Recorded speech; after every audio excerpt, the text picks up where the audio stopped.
And all right. Uh, give me just a second. Finna send a link out to a few people, and I'll get started here in about 5 minutes. Um, until I send the link out, I'm gonna play a little music until I get the links out. Give me just a second.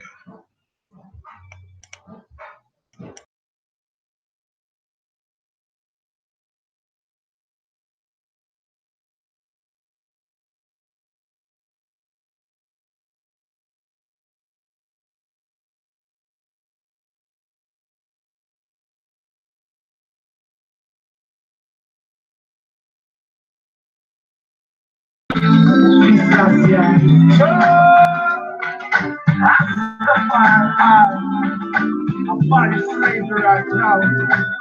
May I let my children go? Hey, I prepare, cause I'm coming home. I'm not prepared, cause we going home. I prepare, I and I coming home. People prepare, cause you're going home. The joy you bring you, my song I sing you, the fire within you, the sound continue, the dance begin you. We got to win you, as you can sing, you're still present king you. Got to be bold and brave, they call you, the colors they call you. Peace made now, look at you, with the length of days, give praise, fire of the blaze. I'm prepared, cause I'm coming home. Yeah, man, prepare, cause we going home. I prepare, I and I coming home. People prepare, cause you're going home. No equal rights, no justice, no schools, no testimony, they focus. They do some farming, they get up, no, we focus. I will not count those things. Look for the feet for the county of your king. That's the way you should go. That's the first time ever if you gotta create and I'm living in my flow. I prepare, cause I'm coming home. Yeah, man, prepare, cause we going home. I prepare, I and I coming home. People prepare, cause you're going home. Yes, but they're propagandas, because they want to start nothing. And they backstab and they slander and they touch all sorts of things. No one the light of the world. What nothing? Babylon, they can't stop nothing. They always fight for us. They can't go make me front. I come to lead the mass. I them attack our redemption. I want. Bubbles and teach the repatriation. It's a repatriation. I want. They give us repatriation. Bongonaya, Africa prepare, cause I'm coming home. People prepare, cause you're going home. Africa prepare, I and I coming home. People prepare, cause you're going home.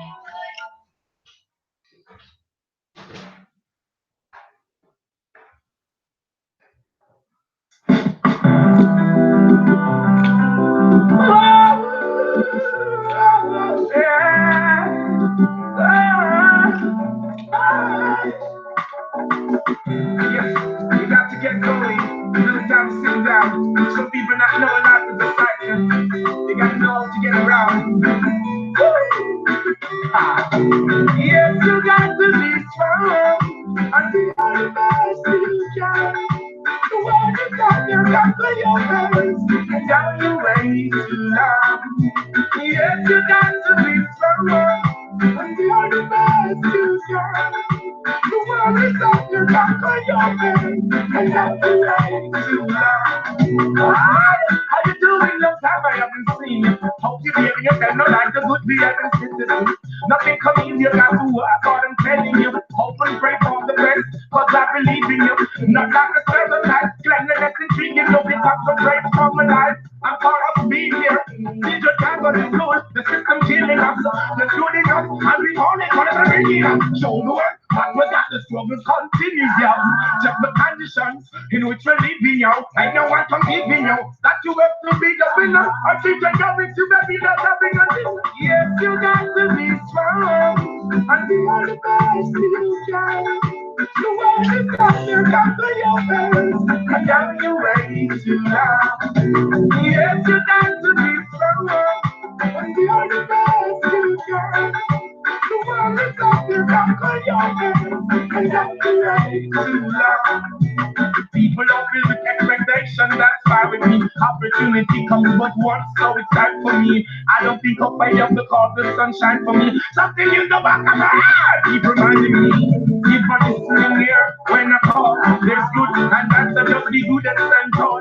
A lot of people out there wish for me to fall. I'm not here. I pray to you, I created us all. Evils and the demons, I don't stop with them.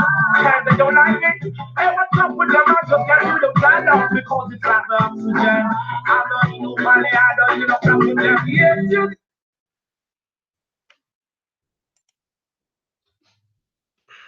All right, fam. I'm finna go ahead and get started. I know this kind of takes some time-consuming thing here.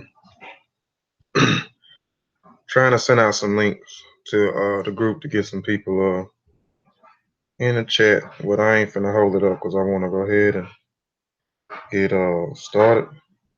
Let me get back to this here on here so I can see the chat.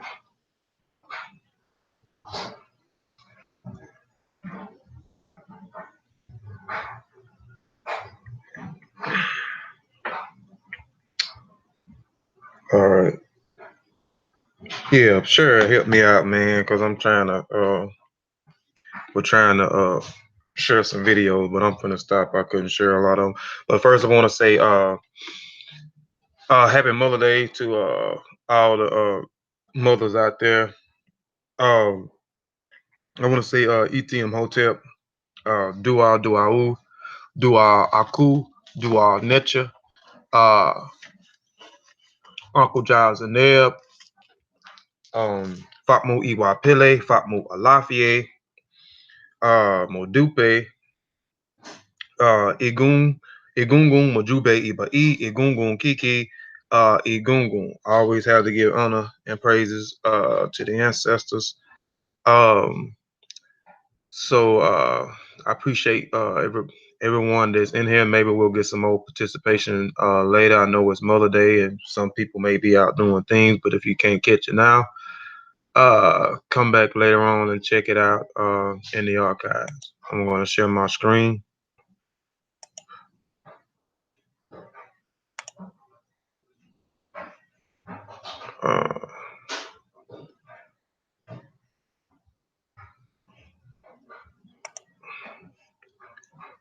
Just a second here. All right. Flip this up like that. All right.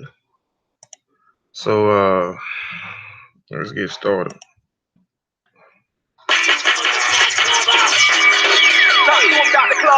He called for the unity and the redemption of the African world. Salute them honorable Marcus. We are not ready to listen then. They might not have been ready then.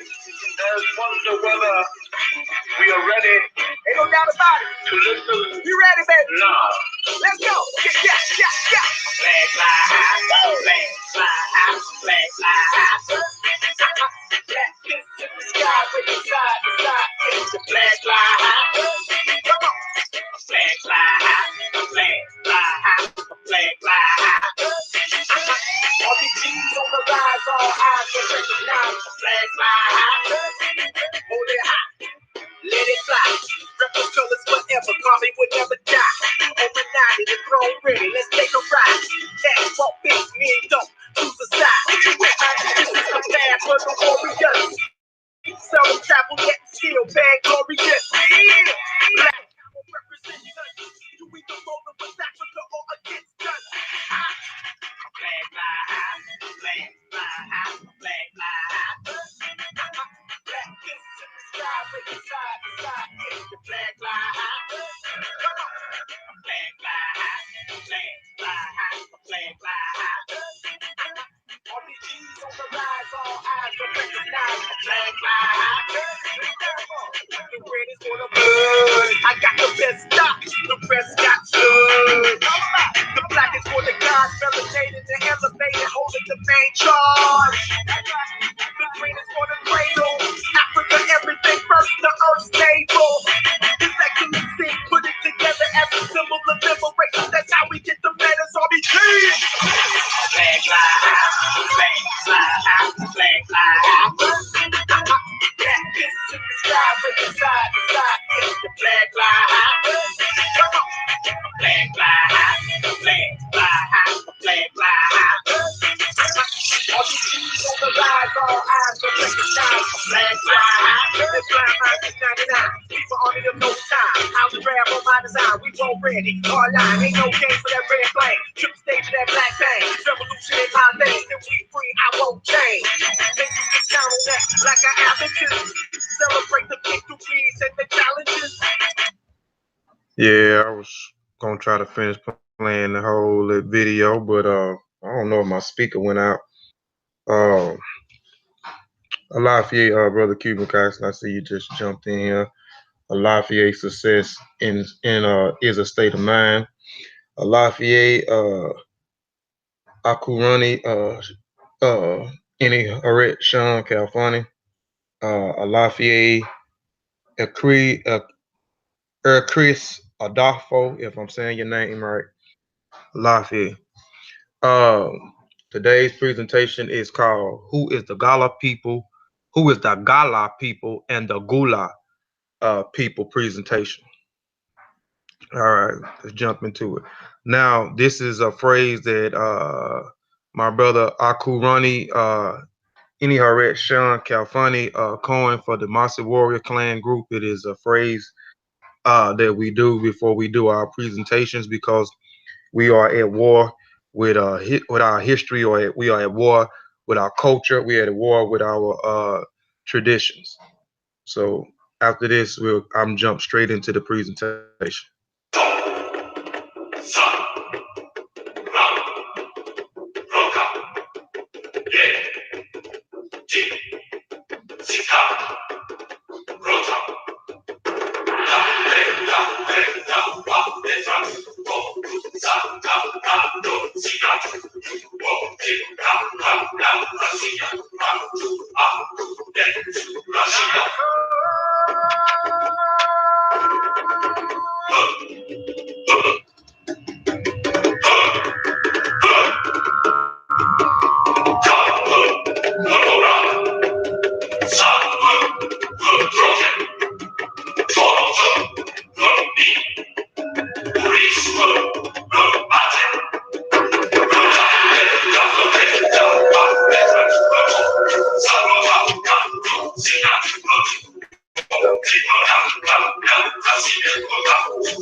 So let's go to war, family.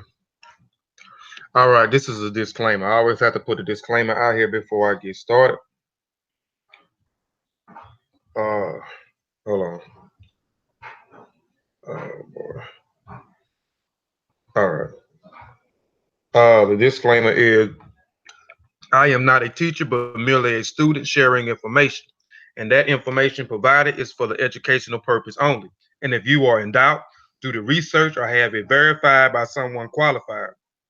I reserve the right to change the focus of this presentation to shut down, sell, or exchange the terms of the use at my own discretion. All trademark, design rights, copyrights, registers, names, mottos, logos, avatars, insignias, and marks used or cited by this website are the property of their prospective owners. I reserve the right to add information as it comes available and or adapt changes, improve information as it comes available in the future. Inputs wanted, changes, additions, deletions are encouraged. So I always have to put a disclaimer out there before I get started. For those that have been following my presentation, this is one of my mottos of saying, as I learn, we all learn.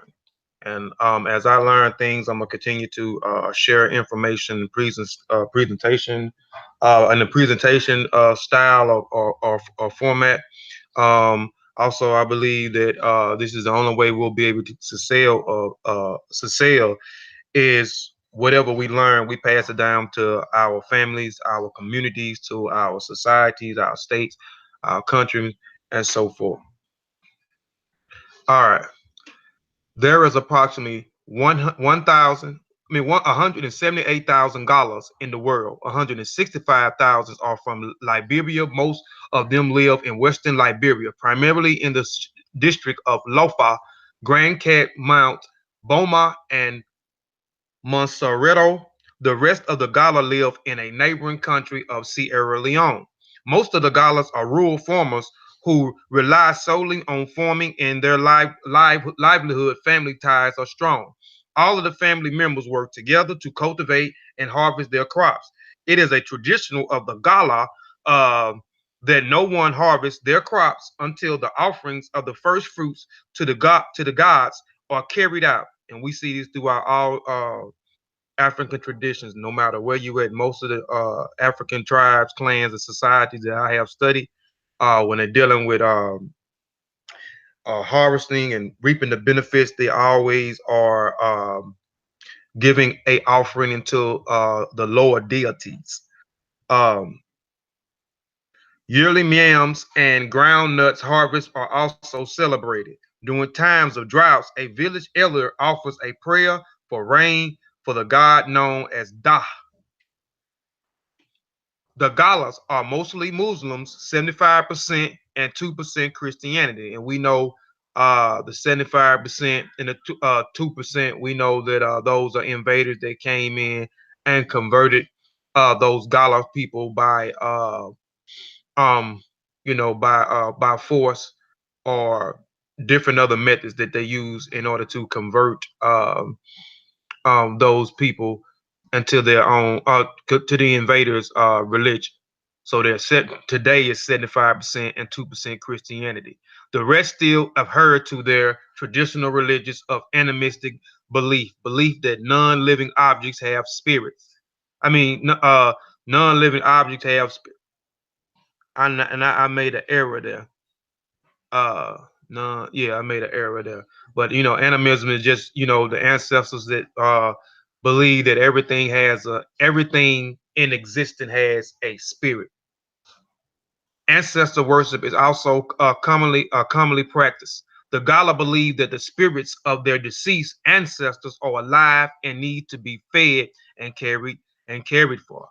And like I said, we see this all throughout African tribes, societies, um, and clan, giving offerings to the ancestors. These spirits are said to become hungry or dissatisfied when they are not properly appeased, turning into evil spirits. The Gala also believe in reincarnation, which you see throughout all our African spiritual systems. And reincarnation, continuous cycle of death and rebirth.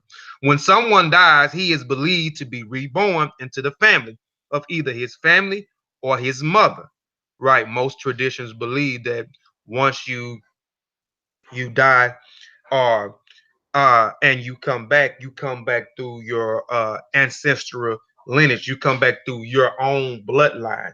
Um, I see this in Ifa. I'm a practitioner of Ifa, so we believe the same thing that once we leave here, the Ikoli Aya, once we leave here, the physical realm or the earthly realm, once we leave here and we return back into our bloodly ancestry line. For this reason, the names of the ancestors are used over and over. All right. Now, this here is a slide that y'all may have already seen here. This is a slide that I just reduplicated and I put back in here. This comes from my African masquerade presentation. And no. This comes from my Bondo slash Sandy Secret Woman Society presentation. That presentation deal with the Secret Woman Society in West Africa. Deals with a lot of different ethnic groups in West Africa, specifically Sierra Leone, Liberia, the Ivory Coast, and Ghana. These Sandy societies, secret woman societies, which is called the Sandy society, which was created by the people information that I'm presenting now, the Gullah people. So the anthropologists believe that the Sandy originated in Gullah society and spread it to the neighboring Mindi and Va. Other ethnic groups adopted Sandy as recently as the present century. Today, this social institution is found among the Bassa, the Gala, the Kissi, the Kimpele, the Lama, the Meno, and the Va of Liberia, the Kono, the Limba, the Mindi, the Shurubo, the Timni, the Yalunka of Sierra Leone, and the northern and the eastern extension of these ethnic groups in Guyana. Gala society, the spirit represents the mask, is considered to be male rather than female. Most of the Sandy Society, which I talked about, and this presentation is not about the Secret Woman Society, but I threw this slide back in because the Gala people are the one who created this Secret Woman Society, and then it spread it throughout the neighboring countries in Liberia, Sierra Leone, the Ivory Coast, and Guyana. But the spirit that the Sowisa or the Zoe uh excuse me would evoke would be a female spirit in most of the societies, but in the Gala society, that spirit would be a male instead of a female. The Gala, hold on, let me go back to the chat. The Gala is considered by many as one of the first groups to arrive in Liberia, if not the first. Now they saying that the Gala people come from Angola, and it is the Gala people are the people from Angola Gala. So this is what they are saying. This is what some of the scholars are saying. But we know that Angola, or these people come from that region, but we know that Angola is not the name. That is the Portuguese name that they gave the region Angola. We know that region as to be Ndongo. And if you want more information on that, you can go back to my channel, Kofi Piesie channel, and look at Warrior Queen of Ndongo. And and on that presentation, I talk about Angola, and I talk about the name being Ndongo, and these Portuguese arriving in the Congo, or in the Congo region, the Congo River, and um, and later on they carved off a piece of the Congo to the Portuguese because they was trading back and forth with the Portuguese, and the Portuguese um, set up a settlement there and call it Angola, and they govern that own lit society. But that's a whole other story. If you want more information on that, like I said, go to Kofi Piesie TV, which is my channel, and check out the Warrior Queen of Ndongo presentation. Which, or you can check out all three presentations. I did three presentations on the Congo region, the Portuguese in the Congo, um, warrior queen of Ndongo, and the Congo kingdom. So if you want to look at the whole selection, look at the kingdom of the Congo first, look at the Portuguese in the Congo, and then look at the warrior king of Ndongo presentation. All right, but let's get back into it. They are sometimes included in the male language group that includes those from the Kissi tribe. Now, the Gullah people that came out of Angola came out of Central Africa and migrated into Liberia as well as Sierra Leone. They was also accompanied by a group of people here that is called the Kissi tribe. The Gullah arrived in the area approximately 700 years ago before the relocation of many former slaves and free blacks in other nations. The majority of the Gullah people have historically been Sunni Muslims. This is partially due to their migration from Central Africa centuries ago and impacted of the empire around them at that point. The group is thought to include the original inhabitants of this land.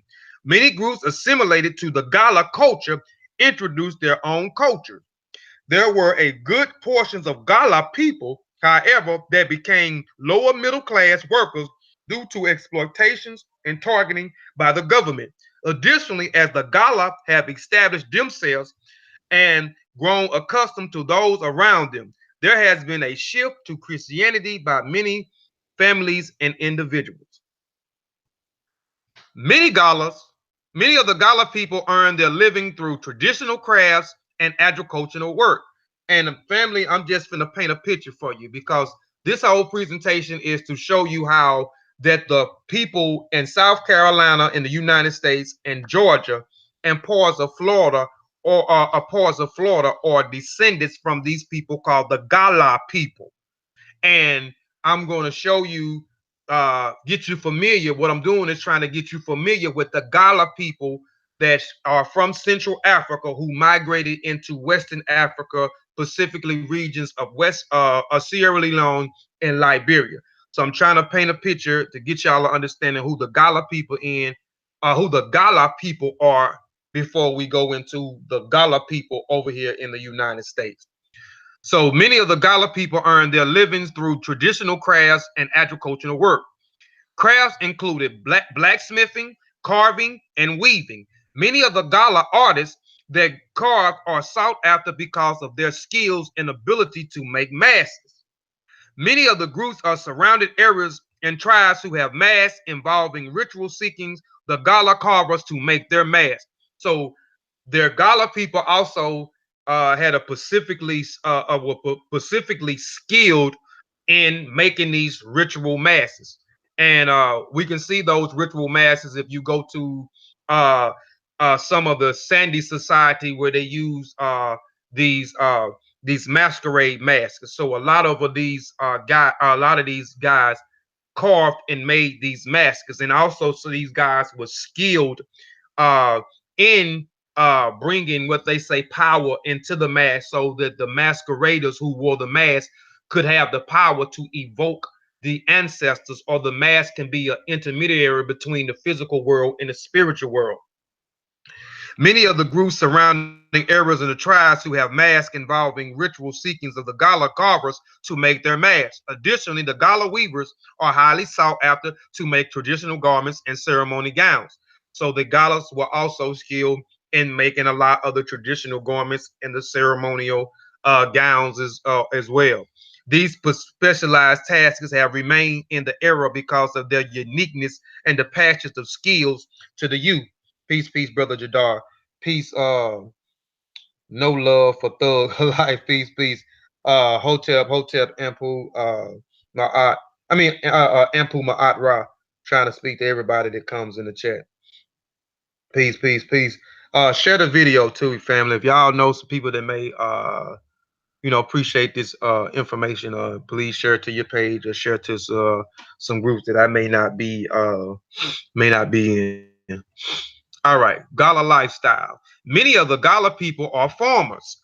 And remember other Gala people are farmers. If you go back and you like a lot of these presentations that I've done are like intertwined. They are like part twos, threes, fours, fives, and six of other presentation. So if you remember when I did my presentation on the La Amistad and Synpe, and even prior to that with the Bondo, we talked the Bondo slash Sandy presentation. We talked about Sierra Leone a lot. We talked about the Mende people. We talked about the Kissi people, the Kambala people, the Timni people, and so forth. That's in Sierra Leone. So I talked about these people, these ethnic groups in Sierra Leone was actually formal. There was. Hold on one second. Come here, son. Come here.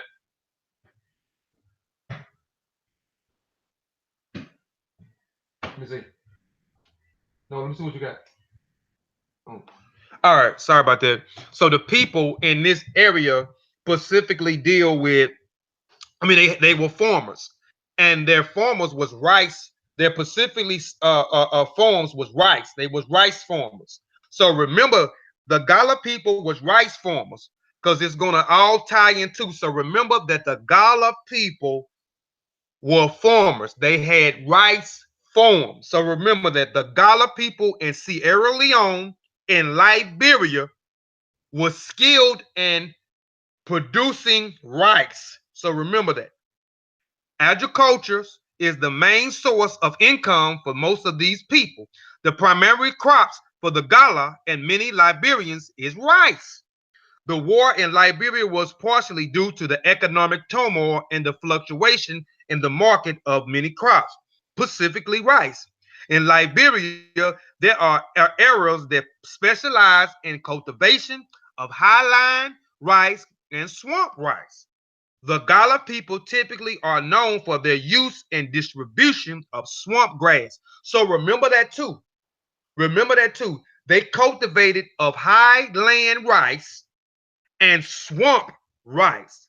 So remember that. Remember this. Now these are areas of these uh, highly swampy area, these highly forest areas. These Gullah people were very familiar with these areas, and these areas was used for them to cultivate rice. So remember that. Remember that as further we get into the presentation, the Gullah people are farmers or had rice farmers who cultivated rice in forest areas and swampy areas. So remember that, because all these things are going to start to make sense once we get further into the presentation, once we get out of the Gullah and we go into the Gullah. The Gullah people typically are known for their use of this distribution of swamp grass. This is likely because of the nature of their habitants. Many Gullahs lived in and on the borders of the Gullah forest before heavy development and cleaning occurred. This forced them to live in warm and swampy areas here. So the Gullah people became immune to the swampy and the forest area at that time before it was cleared when they arrived there. So remember that as well when we get into the Gullah people, when we get into the region of South Carolina and we get into the Georgia and we get into Georgia. So when we get into the low land lines of these other areas that I'm gonna talk about, you're gonna see how the Gullah people was already familiar with these swampy areas, these forest areas, and they was immune to certain things that was in these different swamp areas. So keep all these things that I keep reiterating in mind when we get to the Gullah people. All right. In history, the Gullah people would move from place to place and set up farms in areas according to the climate and water. As time went on, they developed farming systems with assistant farmings. There was initially no domestication. A family would first select a plot, and then underbrushing would occur to clear the land. This involved chopping trees down and clearing bushes. Crops were then planted, which included rice, corn, okra, and yams. The Gullah had all of their crops together and carried out no individual planting. There was a distinction, however, between lowland rice, which was thrown into a swamp to grow alone, and highlands rice, which required more attention. Excess seeds was planted to account for the birds removing it. Many times the men carried out the clearing and the preparation for the fields, and the women were responsible for the planting and the yielding of crops. So keep those things in mind as well. So these Gullah people was very skilled in uh cultivating rice on in the lowlands and as well as the highlands. So remember that. And then remember this picture. You can see the women here that is out in the field with these things, these baskets over their head with the ripe crops in their hand. And we're going to talk a little bit more about this picture or the tools that they use also out there in the field to cultivate this rice on their farms. All right. The Gala have many culture practices that have carried over into the modern area, although the land that the Gala inhabited has transitioned into new periods. These cultures' value and beliefs have helped this group maintain a strong tie to their heritage.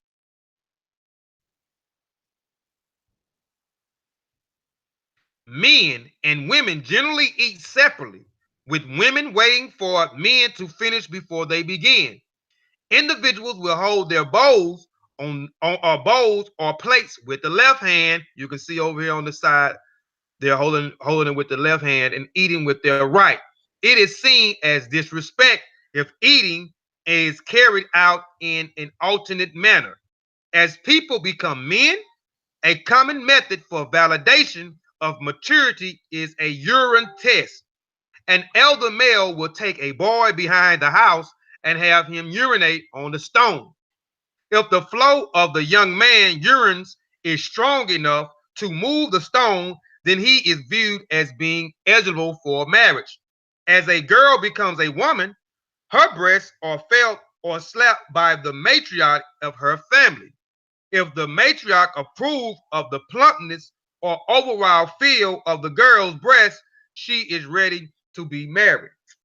The marriage process for the Gala is similar to that of many African groups. There is a bride wealth of systems in place. A man must prepare a form for the girl's family or offer to work for the family and produce for them for a number of years. This begins when the girl enters her teens, and agreement continues until the girl is of age of 18. So the Gala girl cannot be married until she is 18. And the uh man is going to take her hand in marriage, he has to either set up prepare a form for the girls who he's going to marry family, or he has to offer work for her family and produce for the girl that hand in marriage that he's going to embark upon when she get a certain age. So he has to work a number of years for the woman's family, because a lot of the marriages are already set up. All right, historical figures. Trying to look at the chat too. Historical figures of the Gala. So you have Zulu Dama, who was a Gala ruler, and I'm gonna talk real specifically about him. Charles Taylor was a 22nd president. If you want to know more about this historical figure and what he did, and who's also a Gala, look the brother up.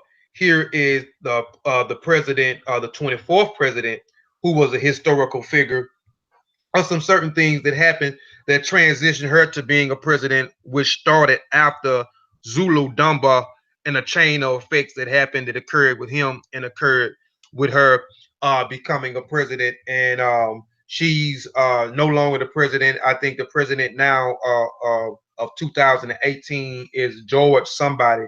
I forgot his name. But these are the historical figures of Gala people, and she also are a descendant of the Gullah people or the Gullah tribe here. Now, Zulu Damat, aka King Peter, was a Gullah ruler of the land which now contains Moriva, Liberia. At a young age, Zulu Dumo was placed within the ruling of the Bassa people, who had gaining importance in a merchant trading with the Europeans. In 1822, Zula Dumas met with a representative of the American Colony Society. For those that may not know who the American Colony Society was, a group of Europeans that got together. I can't think of the guy's name. His name is escaping my mind. I think his last name is Finley, if I'm not mistaken. Can't remember his first name. Who actually started the American Colony Society? Who started to set up for certain reasons that I'm not going to go into because this presentation is not about the American Colony Society, but they began to start to send people from America back to the United States. So they began to set up a settlement and start to ship Africans, Americans, or Africans in America, as I like to say, back to Africa, which was Liberia, including United States Naval Officer Robert F. Stockton, who wishes to purchase land on which to settle African American immigrants for the United States. A later possibly accounts of the meeting stating that Stockton forced Zulu Dumas to secede in the land at gunpoint. So uh, we know Zulu Dama, who was a Gullah ruler in Liberia at this point in time, he met with a representative of the American Colony Society in 1812. Again, they were trying to send Africans in America back to Liberia for certain reasons. A lot of them had to do with a lot of the slave revolts, and due to other plethora of other things, they wanted to just send them back. They want them here in America, so they wanted to send them back. So he met with them, and at this time, Zulu Dumas was the ruler at this point of time, and he also met with a naval officer right here called Robert F. Stockton, who later and they would say after he met with this naval, he actually hold him up at gunpoint at the meeting, drawing another pistol and leveling it at the head of King Peters and directing him to sit silently until he heard what was to be said. Stockton proceeded to say in the most solemn manner he had determined that King Peter himself should be the first victim, and that unless he agreed to execute the treaty on the following day, his fate was fixed. So they was trying to meet with him, I guess, to purchase land and do certain things that these Africans in America returning to Africa and setting up a settlement in Liberia. In 1822, the society established the West Coast Africa colony, and that was 1847 became an independent nation. That's right. By 1867, the society. That's right. That's right. So they set up this settlement in 1820. We know that this was not the first free town. We know the first free town was in not 19, but 1792. And this was up under the British. This was after the American Revolutionary War, where uh, the Britons said that if they worked with them, the slaves worked with them in the war, then they will free them. So they worked with them, and then they went. They had a settlement set up in Canada, and then eventually they set a settlement up in Sierra Leone in 1792, which became Freetown, and a lot of the slaves left America and went into Sierra Leone. This was in 1792, and then in 1822 you had Liberia, where you had Africans in America now starting to go to Liberia. So at first you had Sierra Leone was the first, and then second you had Liberia.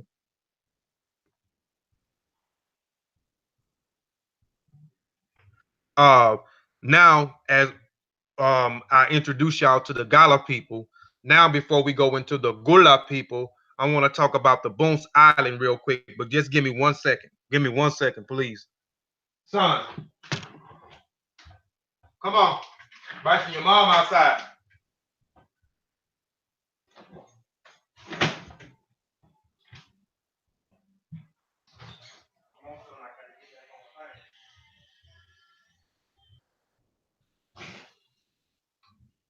Get your bag.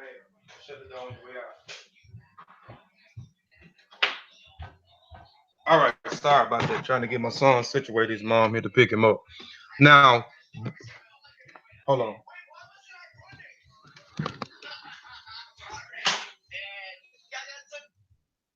Get your bags and put your shoes on. Bance Island. It was the largest British slave castle on the rice coast of West Africa, founded around 1670.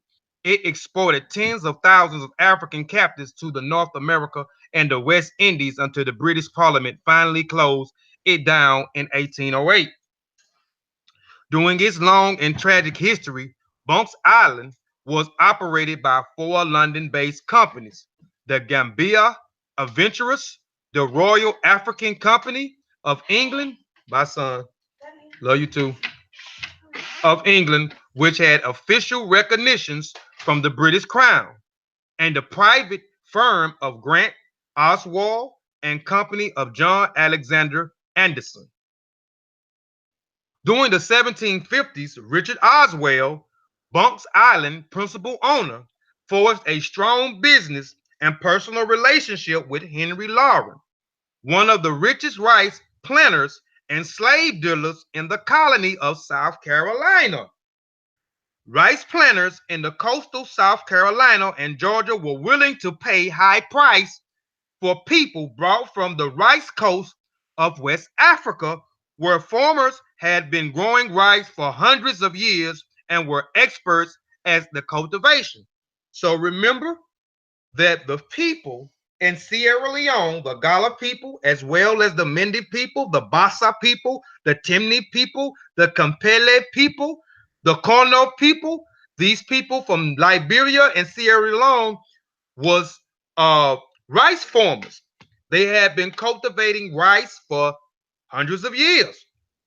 They had figured out how to become immune to certain diseases and so forth in the swampy areas, how to handle the swampy areas as well as the forest areas. So keep these things in mind. So and so this the Bance Island is where a lot of these guys was transported to before they ended up in the Americas. And remember, it says Richard Osborne, he created a relationship with already one of the richest planters, slave dealers in South Carolina. He established a relationship with him. South Carolina, Georgia were willing to pay high price for people brought from the rice coast, and that Sierra Leone and Liberia was considered the rice coast. They call it the rice coast. The rice coast of West Africa, where farmers had been growing rice for hundreds of years and were experts at the cultivation. Africans' rice growing known how was essential to prosperous in the American rice industry. Henry Lauren acted as Bance Island business agents in Charleston, receiving a castle human cargo from Sierra Leone and advertising and selling the African captives at auction. Lawrence took 10% commission on each sale, returning profits to Osborne in London, often in the form of rice paid by South Carolina planters. Now, here is Richard Osborne. Here is an individual that I was talking about. He was one of the owners. You had several owners of the Bance Island. You had different companies that was over Bance Island in the beginning. Certain things happened later on, and then you had these wealthy businessmen who came and bought Bance Island. And Richard Osborne was one of the individuals who bought it and created a relationship um, um, with this individual in the United States. So I'm just leave this pause here because I'm not gonna read who it is, but this is a picture of Roswell. I mean Oswell, Richard Oswell. Now here is the individual here who he established a relationship with, um, Henry Lawrence, who was a slave trader, you know what I'm saying, a rich slave trader, you know what I'm saying, had rice plantations. And once they established a close relationship, Henry was the one who would take his boats and set sail to West Africa to Bance Island, where our ancestors were kidnapped from Sierra Leone as well as Liberia and taken to Bance Island, which is off the shores of Sierra Leone, and kept there, and then shipped off to North Carolina and Georgia. These were the specifically places, and we're going to get into why they were shipped to these specifically areas, because why they wasn't shipped to uh, uh, Oklahoma or Mexico or these other different places. Why they wasn't shipped there? They was shipped to uh, North Carolina and Georgia for a specifically reason. So you can go back later on and pause it if you want to read about Richard Oswell, and you want or you want to read about Henry Lauren. I'll keep it here for just a second, and then I'm gonna move forward. You can go back later on through the archives, pause it, and read the information on it. I'm not gonna read the information on it.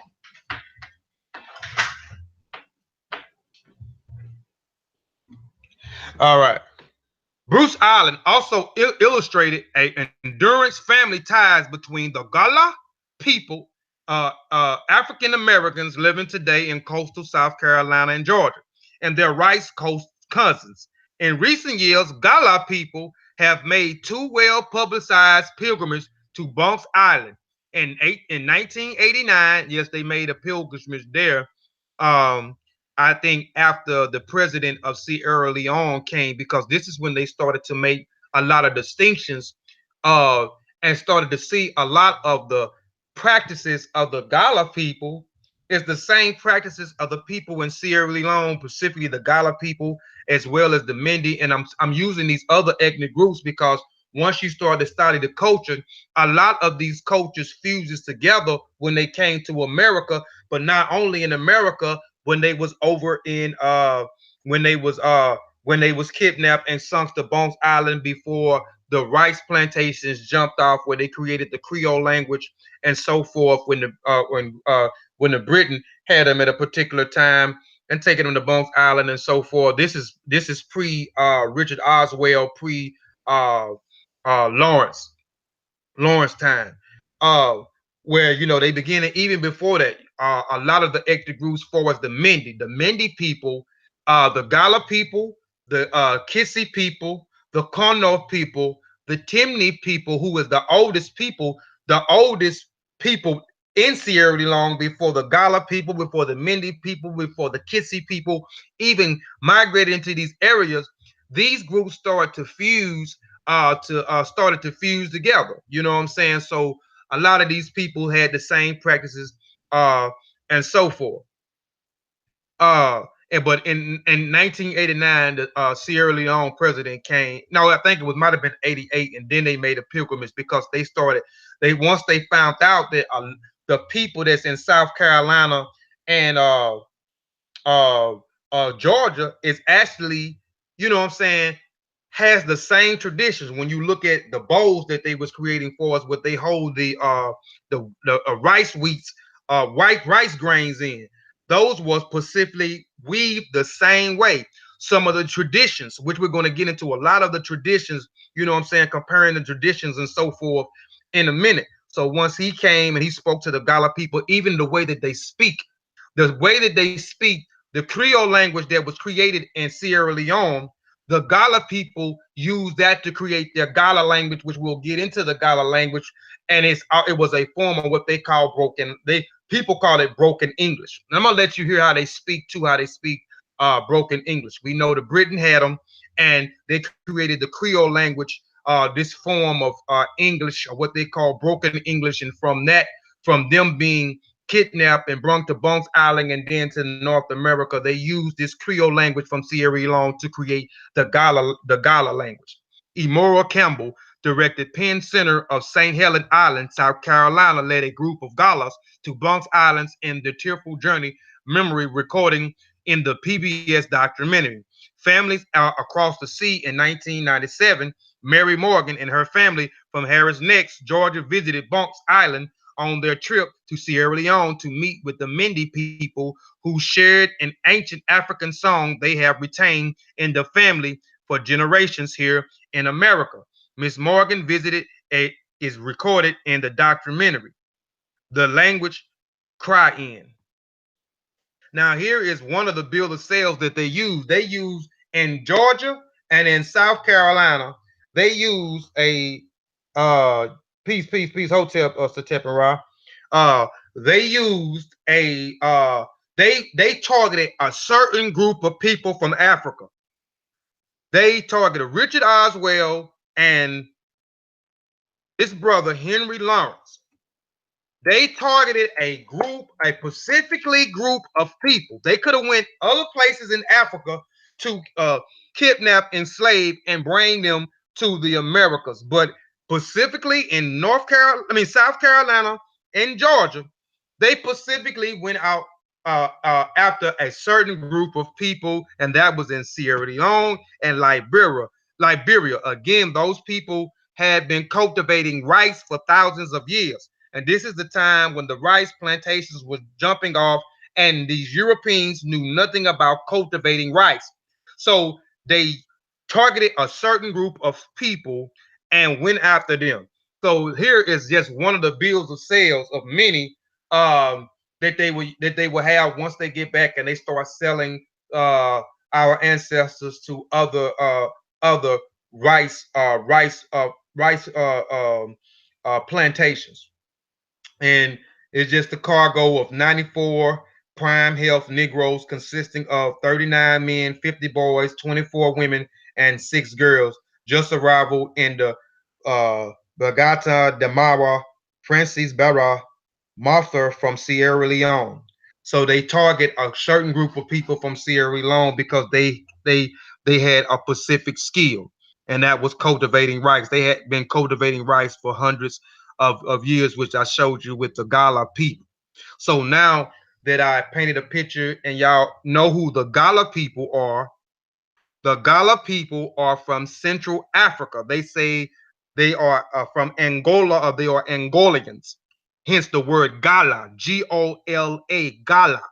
But I'm telling you that before the region was called Angola, it was called Nidongo. And we know that the Portuguese arrived there uh, and on the riverhead, and we know that they was introduced to the Portuguese, and they began to trade back and forth with the Portuguese, and then certain things happened where humans started to be sailed through the Congo. We know people in the Congo was kidnapped as well as people in West Africa. So the Gala people migrated from what we call Angola today into Liberia, into Sierra Leone, as well as the Ivory Coast, as well as Guyana as well. So these people are from Central Africa migrated into West Africa. The Gala people had a specific skill where they were sought out for making masses.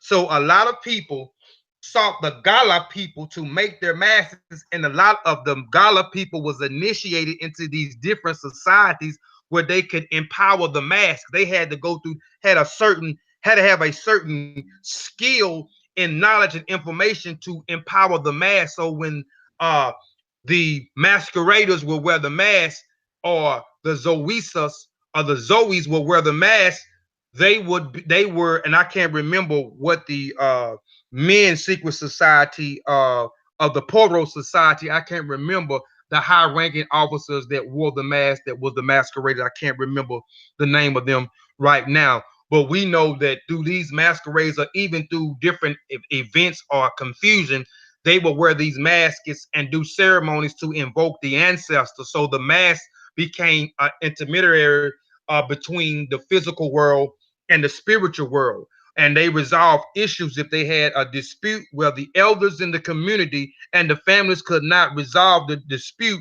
Then they will invoke the ancestors, and the ancestors will resolve the dispute as well as reiterate the laws that they have left behind, because all African traditions deal with what we call and what I practice Iwa Pele or Iwa Riri, which is good character. So it is African spiritual systems is about building good character. So the ancestors left laws, and sometimes they will invoke the ancestors to come back to possess or mount them and speak through them to reiterate the laws so they can continue to build good character into their societies.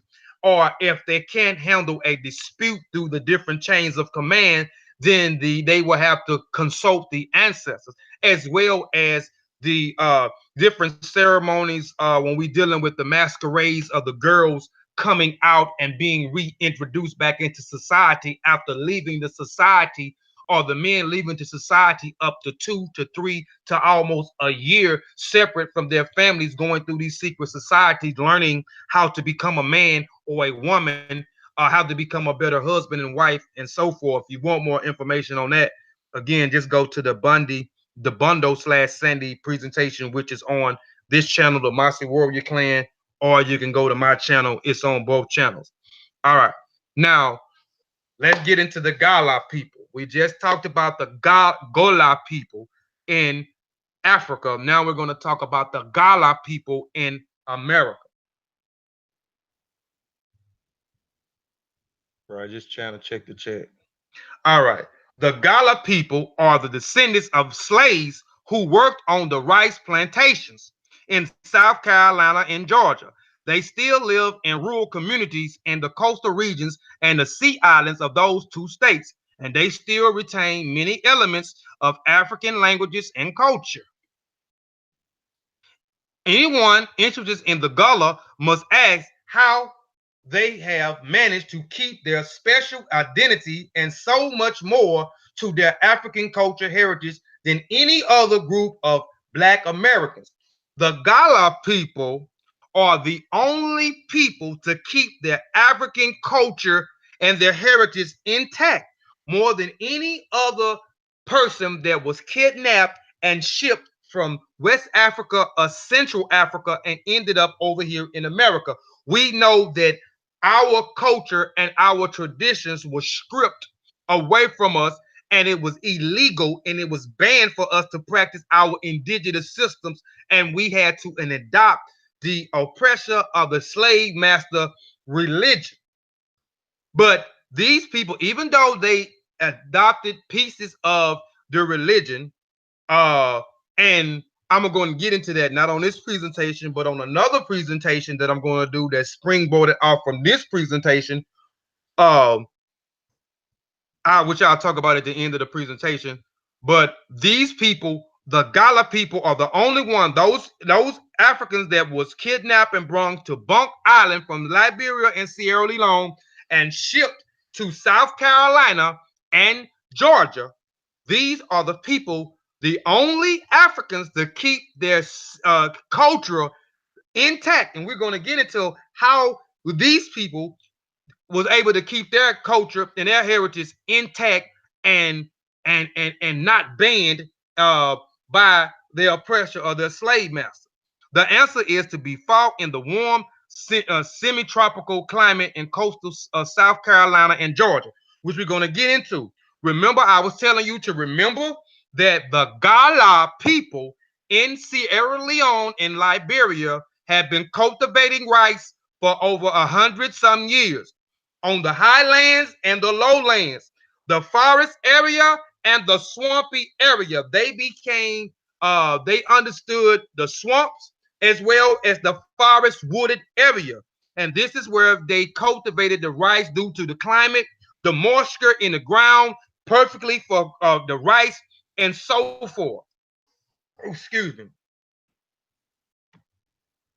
All right. The climate in coastal South Carolina and Georgia was excellent for the cultivation of rice. Climate of coastal South Carolina and Georgia was excellent for the cultivation of rice. So this is the reason, one of the reasons why Oswell and let me go back because I can't remember that European name. Henry Lauren. Remember Roswell, this individual here, Richard Oswell, and this individual here, Richard Oswell, later on became a owner. He became, there were several owners of Bunk Island. He was one of the owners. He established a friendship with this individual here who was in the United States. Richard Oswell was from London. Henry Lawrence was from the United States. Now, with the relationship, Henry Lawrence was already a slave trader. He began to develop his wealth more by having rice plantations. So Richard Oswell owned Bunk Island.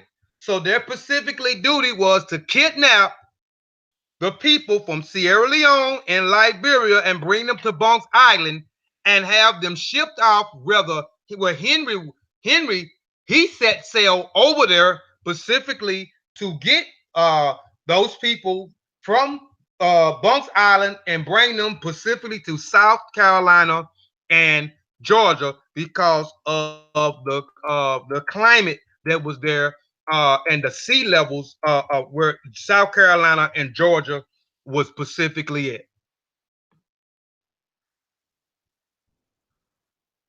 But proven equal suitable for the spread of tropical diseases, the African slaves brought malaria and yellow fever, which thrives on a swampy coastal plain.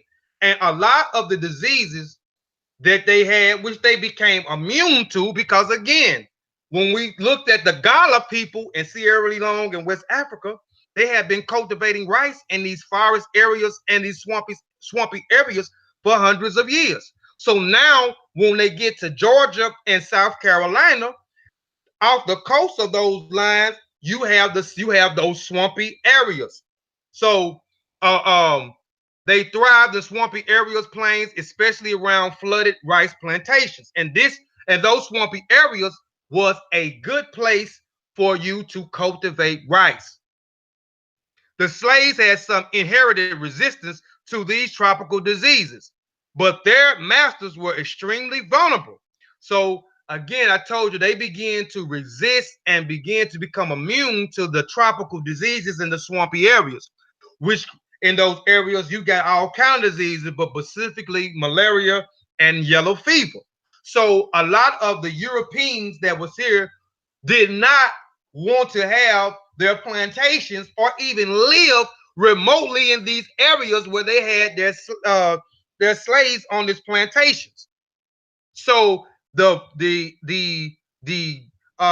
people who became the Gullah people, they were specifically on the lands by themselves. They had a certain task that they had to do, and once they got through with the specifically task, they was done for the day. Sometimes they worked long hours, but a lot of times when they got through with the specific task, they was done. But they were specifically, their slave master did not live on the plantation with them. Wasn't even close because they could not. They were scared of the many diseases that was in South Carolina swampy areas as well as Georgia swampy areas. The white planters moved their houses away from the rice fields and adopted the custom of leaving their farms altogether during the rainy summers and the autumn months when fevers ran rampant. The plantations were run on a day-to-day basis by a few white managers existed, and it was just at certain times that these people will specifically will come, but they always left around the summer and around the autumn months. They was never there. The plantations were ran day to day by basic few white managers, assisted quite often by certain talents and trusted slave workers as foremen, as drivers. The white population in the region stayed relative low, but the importation of African slaves increased as the rice plantation systems expanded and generated more and more profit. By 1708, there was a black majority of South Carolina and a unique situation among North America colonies. The Europeans arrived in Charleston in 1730s. Remarkable that Carolina looks more like a Negro country than the country settlement of the white people.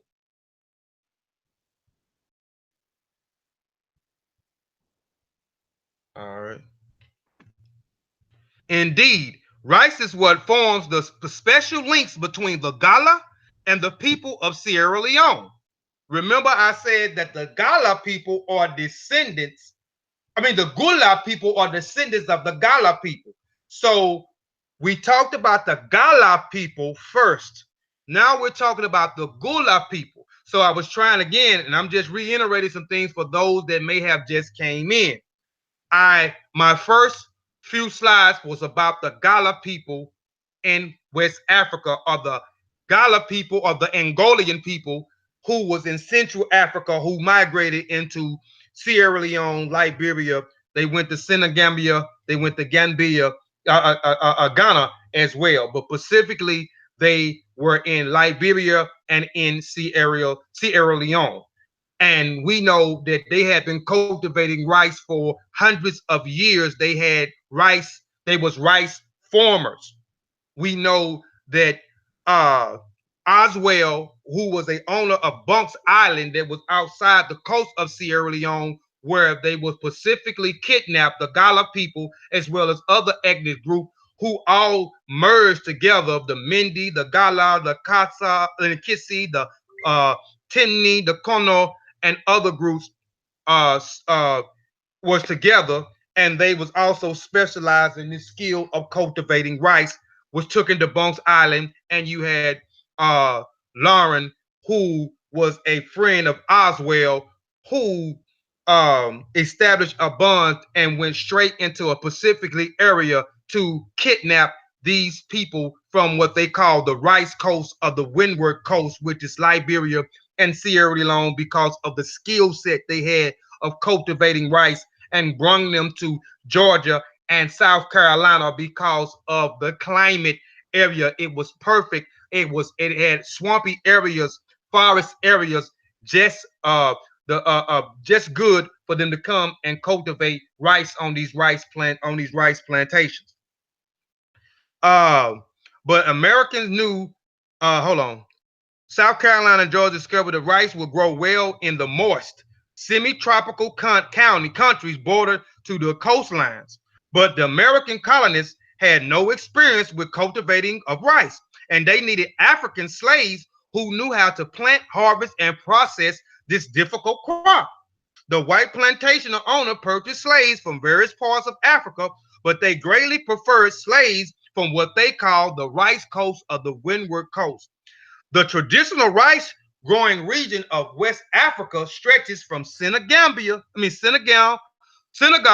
down to Sierra Leone and Liberia.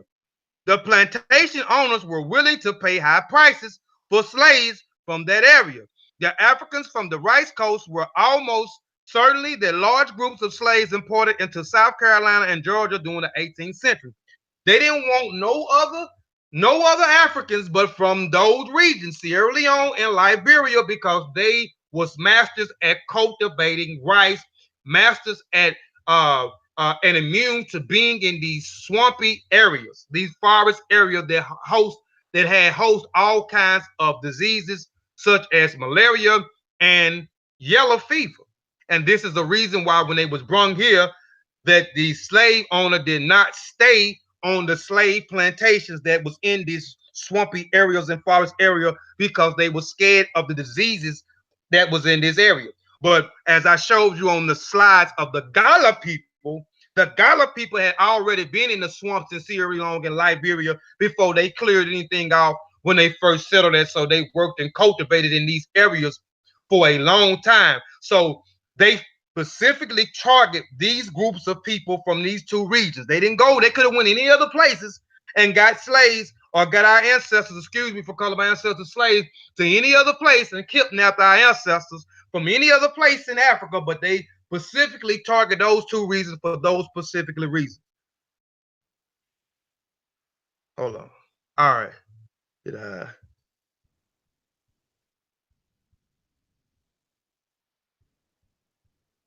All right. The isolation of the Gullah community lasted throughout a period of slavery and continued even after the U.S. Civil War in 1860 to 65 and the emancipation of the slaves.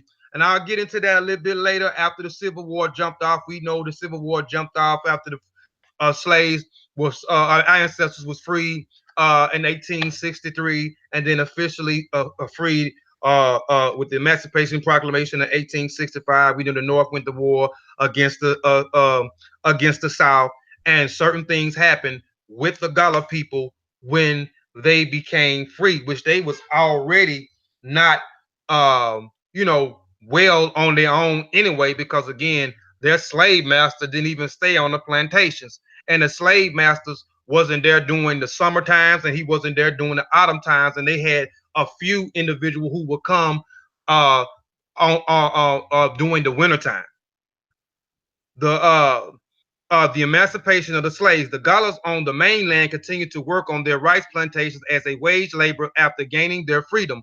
But the rice economics of the South Carolina and Georgia collapsed after about 1890 due to the competition with rice farmers farther west in Louisiana, Arkansas, and Texas. By 1900, the rice plantations were all abandoned, and the fields were returning to swampy lands. The Gullah people were left in the area of little commercial importance and a little interest to the outside world.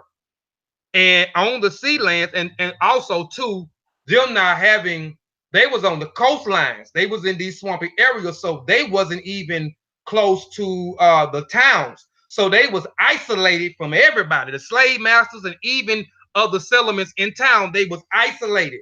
So this is another reason why this group is the only group of people to ever come to America to hold on to their culture and their traditions, because of they was isolated from the settlements, because from the settlements, as well as isolated from their slave masters, so they was able to keep and hold on to their African traditions.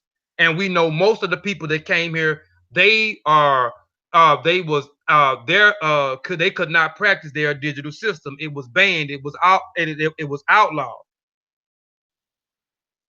The Gullah's mainland continued to work on the right. Hold on. All right, I read that. On the Sealand Islands, the rice and cotton plantations was abandoned after the Civil War, leaving the Gullah in one of the most geographical isolated regions in the United States. The first bridge was not built until 1920s.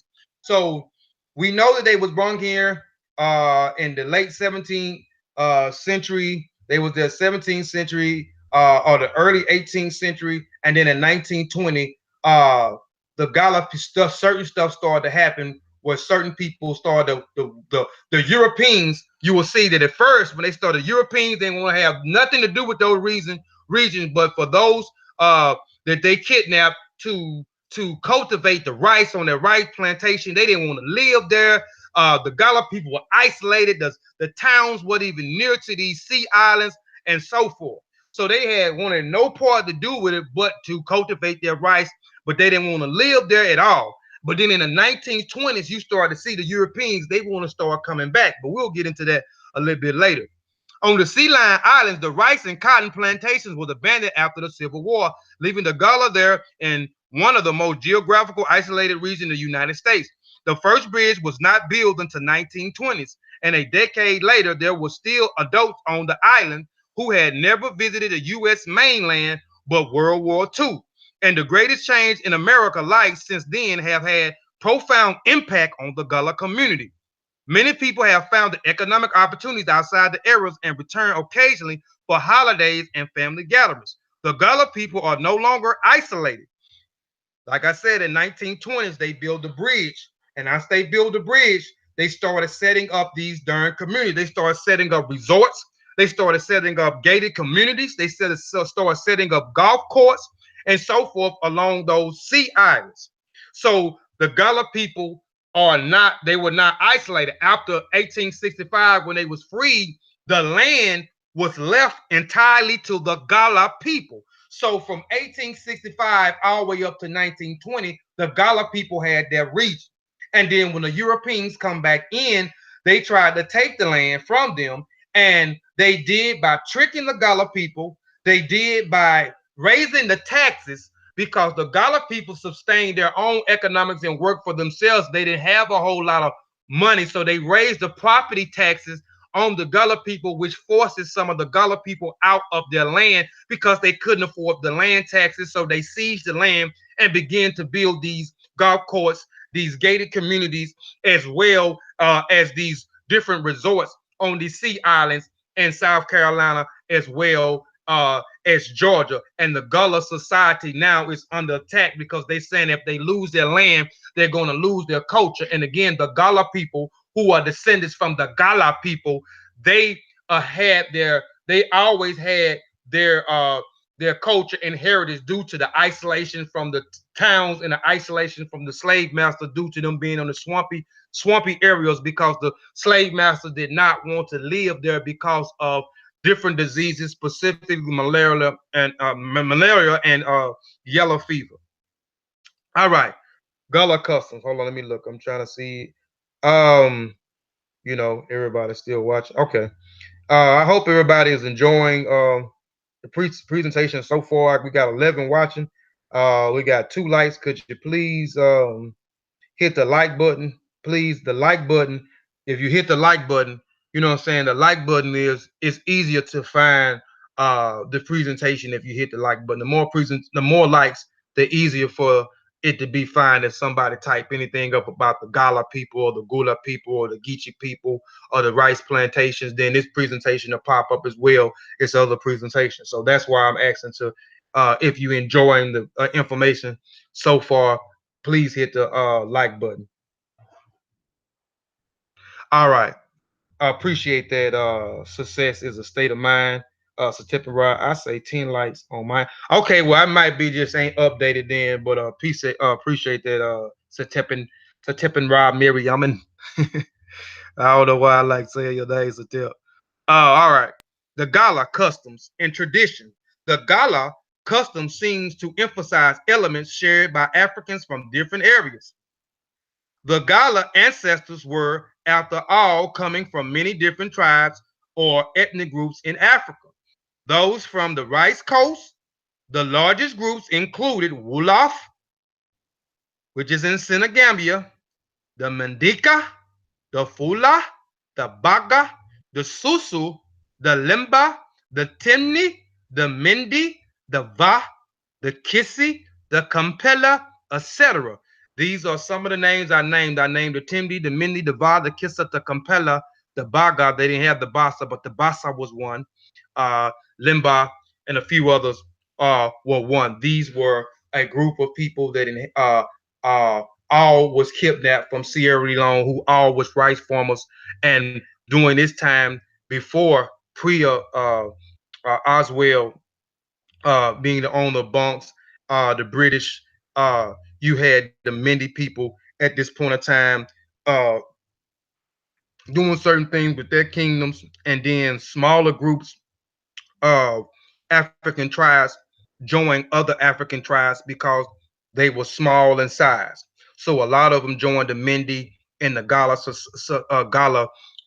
Gullah people tribes. And then a lot of them that was kidnapped from Sierra Leone was out of these ethnic groups who all was all family and kindred anyway, because they all came together again due to some of them were smaller clans, so they just merged and fused with other different tribes. And when they got over here, they developed their own language called the Gala language, which comes from the Creole, uh, which the British, we know that every time our ancestors are kidnapped or colonized by a group of European, if they was colonized or kidnapped by the Portuguese, they would learn to speak their tongue, Spanish. If they were colonized by the French, they would speak French. If they were colonized by the British, they would speak English. So when the British was there in Sierra Leone and Liberia, they began to speak English, but they created a language called Creole, which a lot of scholars call broken English. And then those people that created the broken English, when they was kidnapped and brought to America, they took that Creole language and they developed their own Gala language, which they still call broken English, which I can't really understand, but they say it's English. And I'm gonna show you a video of them actually speaking the Gala language, or this Creole language that they created this African language that they created. Um, so but they were also brought from the Gold Coast, Calabar, Congo, and the Angola. Because again, remember the Gullah people, Gola, the Gullah people that we talked about on my first maybe 8 or 9 slides, just trying to get y'all to know who the Gullah people is from Central Africa who migrated into Liberia, Sierra Leone, Senegambia, and Ghana, but specifically Liberia and Sierra Leone. You know what I'm saying? The Gullah people, that's who they're talking about. The Gola says slaves adopted beliefs and practice there were familiar to Africans from these widely separate regions. In most cases, therefore, we cannot say that the particular Gola custom is from a particular Western African tribe. No, we cannot say because again, you got the Mandi, you got the Tini, you got the Va, you got the Kissi, the Kampala, the Busa, the Bassa, the Limba, the Mandinka, the Wolof, and so forth. All of these customs, some of them merged together, but they merged and synchronized their cultures together. So there was a multiplicity of African traditions that the Gullah people practiced in Sierra Leone and Liberia, where these ethnic groups of Africans were kidnapped from because of their skill set in cultivating rice. We often point more generally to West African, West Sudan, rice coast, and the Gullah traditions are not, of course, purely African. The Gullah slaves borrow practices from their white masters, so they did borrow a few things from their white masters. Peace, peace, peace. Sute Koru. Happy Mother's Day to any moot in the chat. Peace, peace, peace. All right. The Gala burial custom begins with a drum beating, and we know everything that our ancestors did. Drums was present, masks were present, singing was present, praying was present. These things was in modern was always in the everyday life. No matter what we did, these things was always there. And for more information on that, I know people get tired of me plugging. You can look at my African drum presentation where I talk about so many different drums. I go through so many different drums in the African tribes who created these drums, what region it's from, you know, how the drums is the heartbeat of the community, how it was intertwined with everything that they did. You can go to Kofi Piesie TV if you want to check that presentation out if you hadn't already seen it. The burial customs and these Gala peoples had the drums beating here in America in their different customs that they did. The Gala burial customs begin with the drum beats to inform people that someone in the town has died, and they still doing that today. Mirrors are turned to the wall so that the corpse cannot be reflected. The funeral parties take the bodies to the cemetery, but wait at the gate to ask permission of the ancestors to enter. And this is things that you can see that they're still practicing their African culture, because we know those who are practitioners and understand our culture that we get permission from our ancestors before we do anything. You know what I'm saying? We praise our ancestors before we do anything. And a lot of the videos that I do, you'll hear me give honor and praise to the ancestors. You might hear me say dua uaku. You might hear me say egungun majube iba e. You might hear me say um, egungun kiki egungun. So I always have to give honor and praises and get permission for the ancestors before I do take part in any great thing, anything that I do. You know, I always have to get permission. So you can see here that they are asking for permission from the ancestors as well, the Gala people here in America. Participating dances around the graves, singing and praying. And I told you, anything that we do, you're gonna always see the drums. You're gonna always singing. You're gonna always see dancing going. The Enriques, or what we call it, Enrique. Then smash bottles and dishes over the sites to break the chains that no one else in the same family will soon die. Then the funeral group returned to town and cooked a large meal, leaving a portion of the barada for the departed souls. And you see, they still practicing and keeping it. You know, we do the same thing. Those that may have a Oja Ogun, which is an ancestral shrine, or the face of the ancestors, where you have pictures of your ancestors, certain things that they items that they had, or certain things that they like. You also will give them an offering. You give them a food offering. This is all through, you know, our culture. You know what I'm saying? You know, giving food or giving an offering to the ancestors. All right.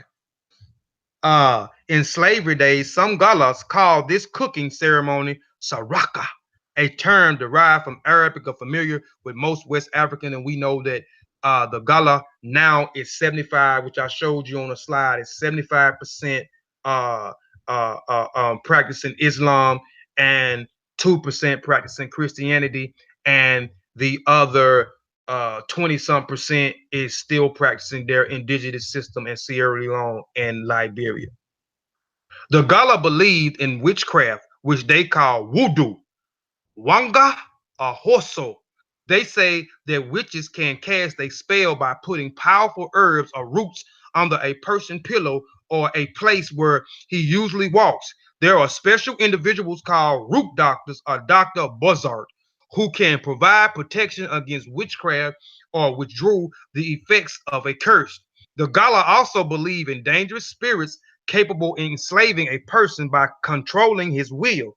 They sometimes paper the walls of their houses with newsprints output or put a folded bit of newspapers inside a shoe, believing that the spirit must first read each and every word before taking action. This custom is clearly derived from a common West African practice of wearing and protection amulets, and we see that all throughout African, the different protection amulets that we wear. A lot of it, you can see those type of amulets in Kemet, or what y'all refer to as Egypt. Finally, the Gullah diet still based heavily on rice, because we know these people are descendants from the Gullah people, or descendants from the people of these ethnic groups in Sierra Leone and Liberia who was farmers, who had rice farms, who was had this skill set in cultivating rice. So that diet's gonna, and the Gullah people, uh those Africans that were kidnapped, brought to Bance Island, and then shipped to South Carolina and Georgia to these swampy area and forest area to cultivate the rice. Of course their diet base is gonna consist specifically of rice, reflecting of rice coast origins of many of their ancestors and their dishes that the Gala people are still eating their same preparing the same dishes as the Gala people in Sierra Leone. Two traditions dishes are rice and greens and rice and okra, similar to Sierra Leone plasa or rice and okra soup. The Gala and other South Carolinas also make red rice, which means served with a gumbo containing okra, fish, and tomatoes and hot peppers, greatly resembling West African jollof rice. In fact, I talked about jollof rice on my uh, Bugana Basson matriotic presentation, dealing with the matriotic system and that part of West Africa, which is Buana Garçon, which is a great presentation about the matriotic system where the women rule that society, rule that clan, and so forth. As a typical South Carolina meal, it remotes rural areas. The Gullah have also traditional made a boiled corn pas served in leaves, similar to Sierra Leone ajide, and a heavy paradas of wheat flour, which they call fufu. I talked about fufu too. I don't know what presentation it was, but I showed you fufu. I talked a little bit about fufu. I might have been in the Ghana presentation. I can't never keep up with what I be doing, but yeah. Okay. Now the board of trustees established Georgia in 1732. So we talked about the Gala people from Central Africa going, and I'll keep reiterating things just for people that just getting in and try to get some clarity so you can walk with me.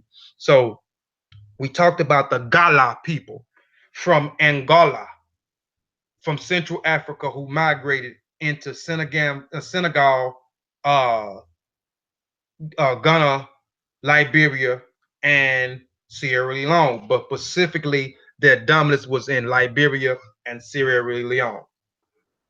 And they these specific Africans were targeted because of specific skill sets, so they didn't go no other place but Liberia and Sierra Leone to kidnap our ancestors because they had a skill sets in cultivating rice, and they were sent to the Sea Islands and South Carolina and Georgia in these swampy areas in order to cultivate rice on these slave plantations. And we know that those people that was kidnapped created another group here called the Gullah people.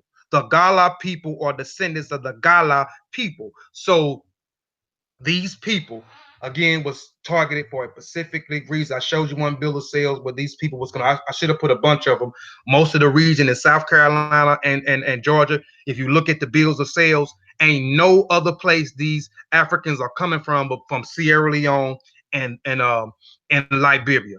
But then they went from South Carolina to Georgia. So we know that in Georgia they was called Gullah, and we're gonna get into where the word Gala comes from, which we know Gala is a play word off of Gala, the Gala people in Sierra Leone and Liberia. But the people in Georgia, who also was from Sierra Leone and Liberia, of the Gala people, the Mendi, the Bassa, the Kini, the Kampala, the Kano, and so forth, they call themselves the Geechee. So the Geechee and the Gullah people that you hear the Geechee Gullah, they are the same people. They are no different. They just are in two different regions. Some I heard people say there are two, Geechee and Gullah. The Geechee and Gullah are two different. They are the same people. And then let's get into it. The Board of Trustees established Georgia in 1732 with a primary purpose of selling impoverished British citizens and creating a mercenary system that would supply England and needs of agriculture product. So we know, okay, so now they're saying that the British established a settlement. They established a settlement in Georgia at this time in 1732. Now they want to create their own agriculture products because now the rice agriculture system is booming, it's popping, and uh dang, I keep forgetting Henry Lawrence, who had a relationship with one of the owners of the Bance Island in Sierra Leone, Richard Oswell. They popping, they making money, they becoming filthy rich. So now Georgia is finna do the same thing.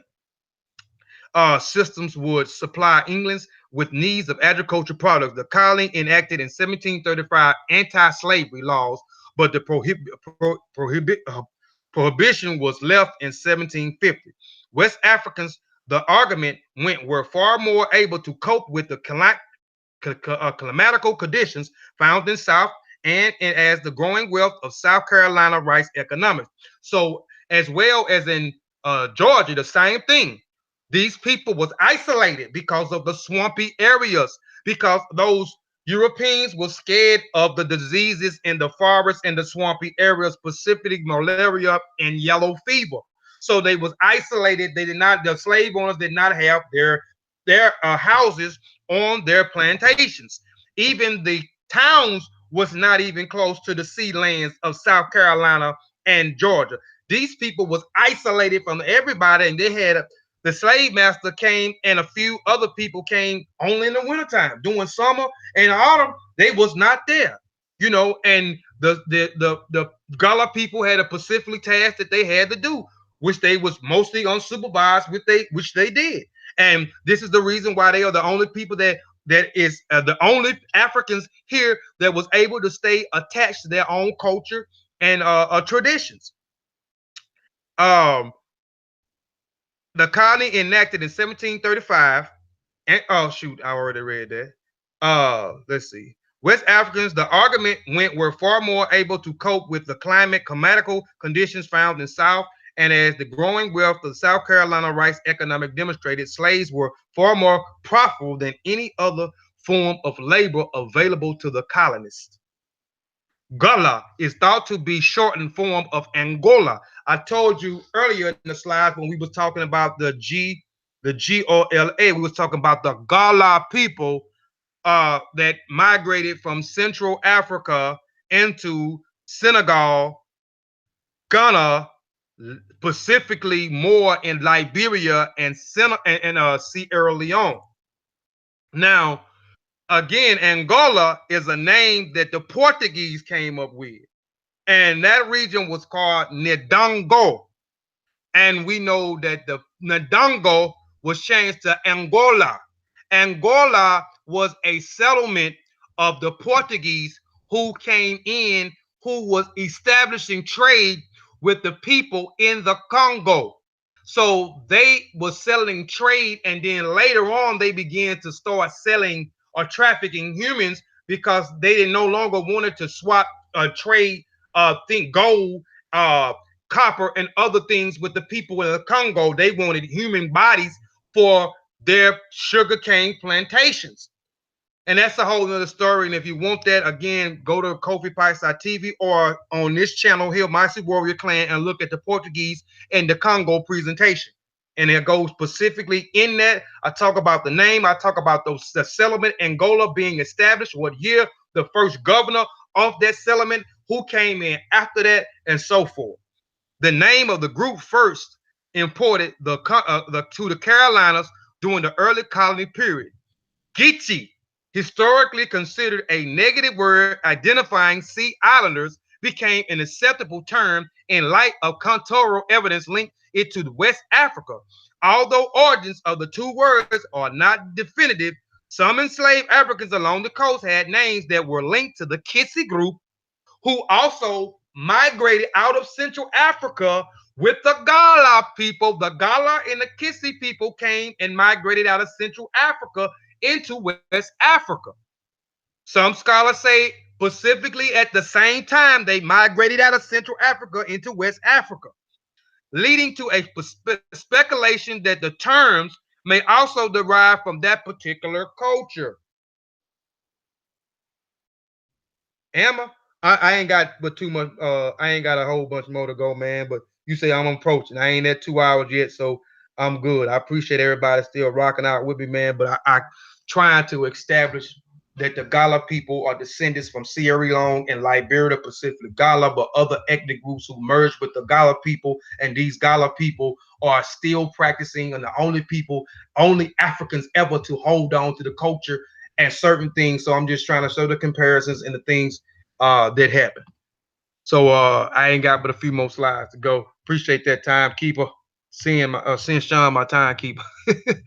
Gala is thought to be a shortened form, and they don't even seem like it's been that long, man. Although the origins of the two words are not definitive. Some enslaved Africans along the coast had named, okay, the Kinsey group, leading to speculation that the terms may also derive from the particular culture. All right, this is a linguistic. Lawrence Dow Turner, this individual here, researched the document spoken words on the coast during the 1930s, traced similarities of the ethnic groups in West Africa, then published a Gullah dialect lexicon, Africanus, in the Gullah dialect in 1942. His research confirmed the evolution of a new language based on West African influences of English, which I talked about the British that was in Sierra Leone and Liberia. This was before Oswald buying Bance Island with a few other people, and then rice plantations. Before the rice plantations jumped off, they created a language, the Creole language, from the English. We know that once the oppressor kidnap you, they script you, try to script you for thorough knowledge of yourself. They replace you with their culture, their traditions, their ethics, their morals, and their language. So they begin to speak English, this what they call broken English. They created this Creole language of English and African language together. Many words or coastal cultures could be matched, the ethnic groups in West Africa, thereby linking the Geechee and the Gullah people to their origins. Margaret Washington Creole in the Procure People, Slave Religions of Community Cultures among the Gullahs in 1988 identified cultures and spiritual habits that related to the similar ethnic groups of West Africans who linked by languages. Her research in coastal cultures complement Turner's findings that Africans on the sea islands created a new identity despite tragic conditions and slavery.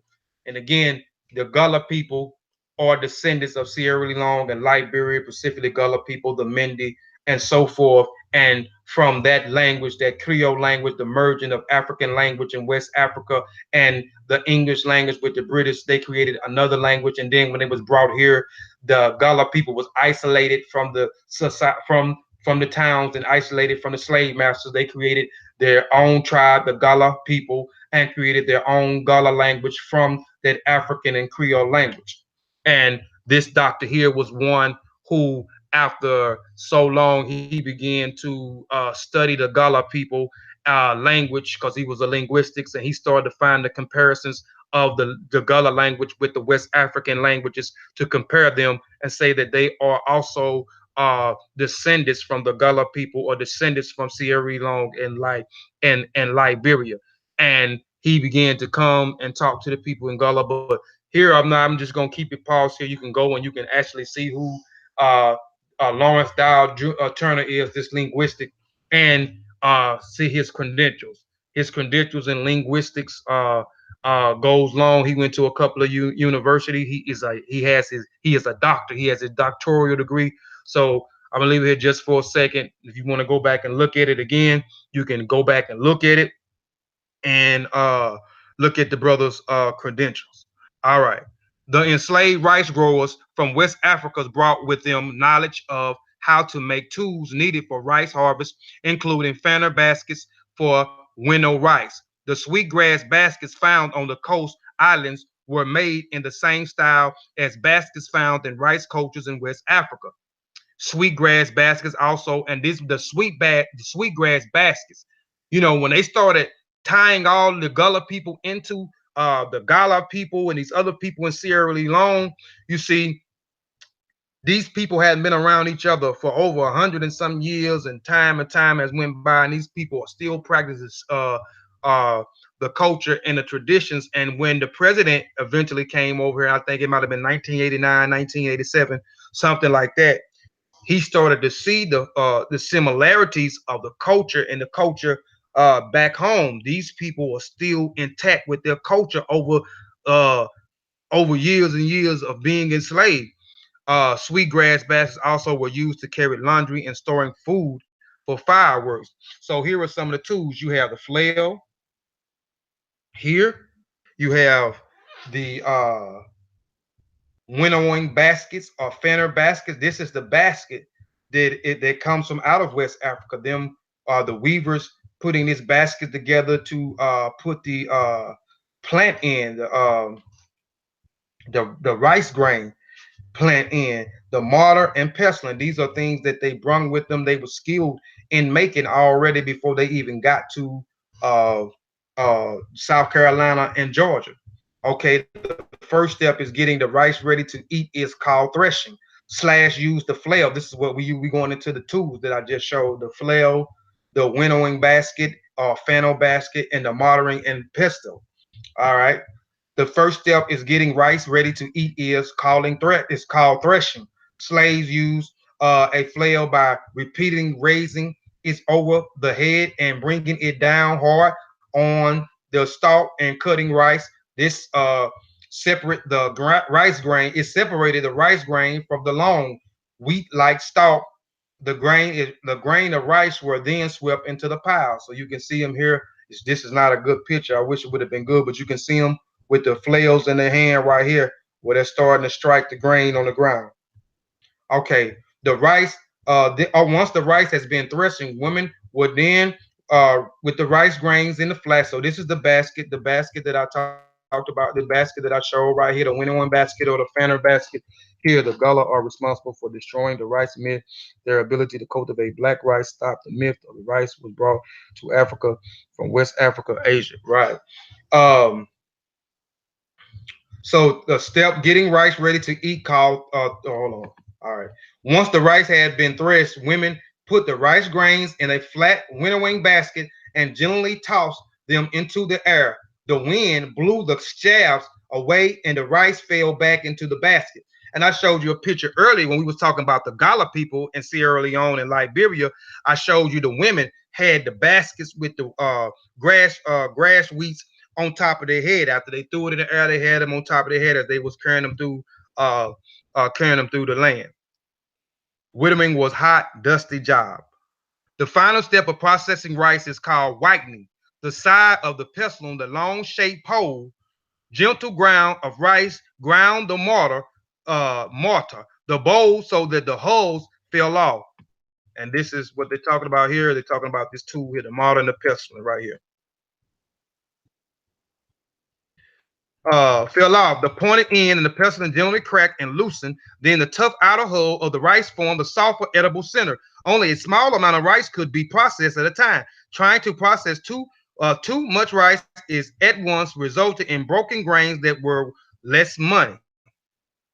The Gullah language is what linguists call English-based Creole language, which I talked about. Creole arises in a context of trade, colonialism, slavery, when people of diverse backgrounds are thrown together and must forge a common means of communication. According to one view, Creole language are essential hybrids that blended linguistic influence from a variety of different sources. In a case, Gullah, the vocabulary is largely from English, target language, and a speech of social and economic dominant groups, but the African substrain language have altered a pronunciation of almost all English words, influenced the grammars and sentence structures, providing sizable minority vocabulary. I'm about through, family. Now I'm going to show you here. This video, it's not that long. It's short. I think it's about 4 minutes, and it's an old video, so the clarity on the video is not that good because it must have been shot with a camcorder back in the uh, uh, 19 late 1900s, the early 20th century. Well, I just want y'all to hear some of the how they speak the Creole language or the Gullah language. Walk up on the bank and say, "What you doing up on the bank there?" And he said, "Don't you know this?" It's thought by many people to be the closest we can get to the kind of language that would have been spoken by the slaves in the 18th and early 19th centuries, and that this is the origin of modern Afro-American vernacular. After John get off about 50 feet off, and John look over there, and he go on the hook boat, and he look, hook boat done sank down. He start hollering, "Hey, help, help!" John, I ain't roughing that. We put together varying African words along with Elizabethan English and came out with something that sounds like a this. Well, how they get it to talk like a this. So sometimes people think maybe it's English, then they go, but not quite. There were Igbos, Mandinkas, Malinkes, Yorubas, Golas, Gidzi, Afik, Mende that were all kidnapped, captured, and then isolated together on these islands during enslavement. Once the slaves reached the plantations, they lived in cabins like these beside the main house. Here, many words that came into Gullah from African languages have found their way into standard English. Words such as banana, which comes from a Wolof language spoken in Senegal, and voodoo, traceable to an African word for spirit in the language spoken by the Yoruba people. Other African words which have entered standard English include the animals, zebra, gorilla, and chimpanzee, the musical terms samba, mambo, banjo, and bongo, and the food and plant names guba, meaning peanut, yam, and gumbo, meaning okra. African compound words were translated, giving English terms like badmouth. And nitty-gritty originated as a term for the grit that accumulated in the bilges of slave ships. As well as vocabulary, Gullah employs some grammatical features. I'm not gonna play the whole video, fam. I'm gonna let you hear them speak again in the Gullah language, the Creole language. It comes from West Africa. Okay, so they ask you, "Are you going to do it?" I already did it. Hold on, y'all missed it. I I'm did it sorry. a long time ago. So they ask you, "Are you going to do them?" If someone say, "I'm going to do that," I've been done doing. Okay, so they ask you, "Are you going to do it?" I already did it. And I did it a long time ago, essentially, is what you're saying. I've been done doing. I done do that. You see? So you hear somebody say, "I done do that," that means they did it and they did it a long time ago. And why are you asking me it? Oh, again, basically. So it's a lot more going into it. So if someone said, "Well, Hunter going over there, Hunter done yet to see you going over there," I've been done yet to that, but it done do that too. But I've been going there, but they ain't been did it. Why Hunter ain't been did it? Well, I been did it, Hunter ain't been did it. You see? So it's like, well, you were going over there. Yeah, I already went there. But when I went, you weren't there. But I was there. But you're right. I wasn't there when you were there. Phrases like these have a rich and economical expression. I just wanted y'all to kind of hear the language too, what they call broken English.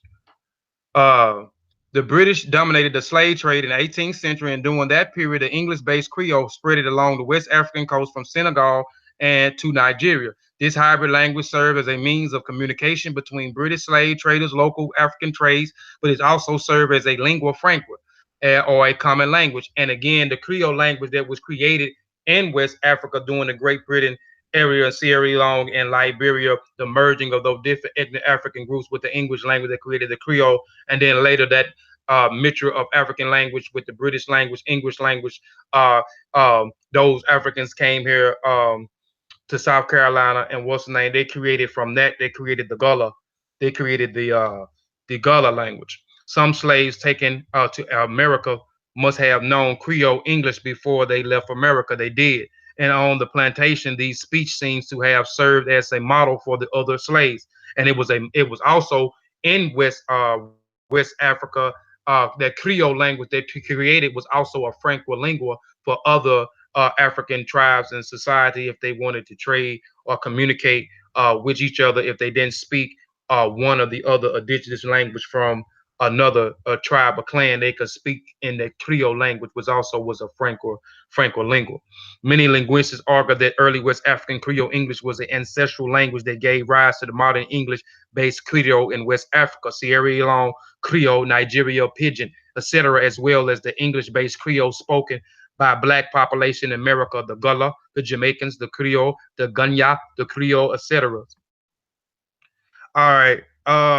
I'm not even gonna read this. This was just something just trying to verify some more information dealing with the language. As I was talking about the merging of those different African languages from Sierra Leone and Liberia, I gave you a black doctor from America who started studying in the Gullah people in 1949 in the language and started lining up the comparison. These Gullah people are actually descendants from West Africa that still practicing their traditional systems and so forth. And so I had a few other doctor linguistics, far as P.H.A. Harrison, another guy that was in linguistic that talks about the loan words from English, uh, the spreading of the language from South Carolina to Georgia, uh, and talking about some of the names, comparing some of the names of the Gullah people with some of the names of the people in some of the Gullah people name, the Gullah people name.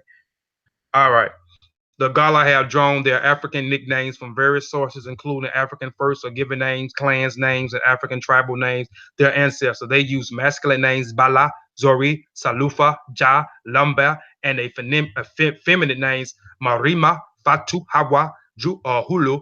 The Gullah also use nickname clans Bagaru, Kalawa, Sasa, Saku, Mara, Karoma, and Kono. Gullah loanwords are Sierra Leone languages. And I'm not gonna read all this. All of this is just the Gullah people. They wasn't named Billy and Bob and John and Sue like a lot of us that was over here. We took on uh, the slave master names that they gave us. They had kept their own indigenous name with their own family. So I was just giving you some of the names.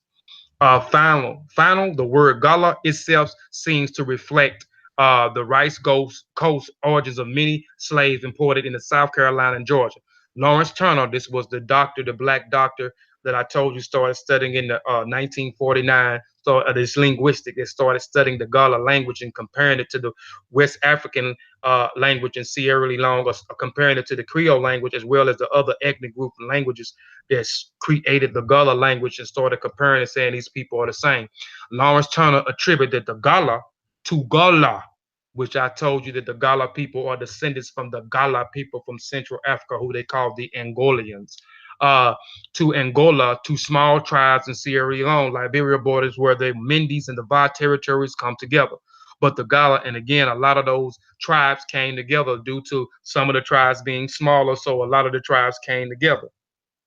Gala may also derive from Gulanius, another name for the Va, who was also Sierra Leone and also had who was also had a skill set in rice.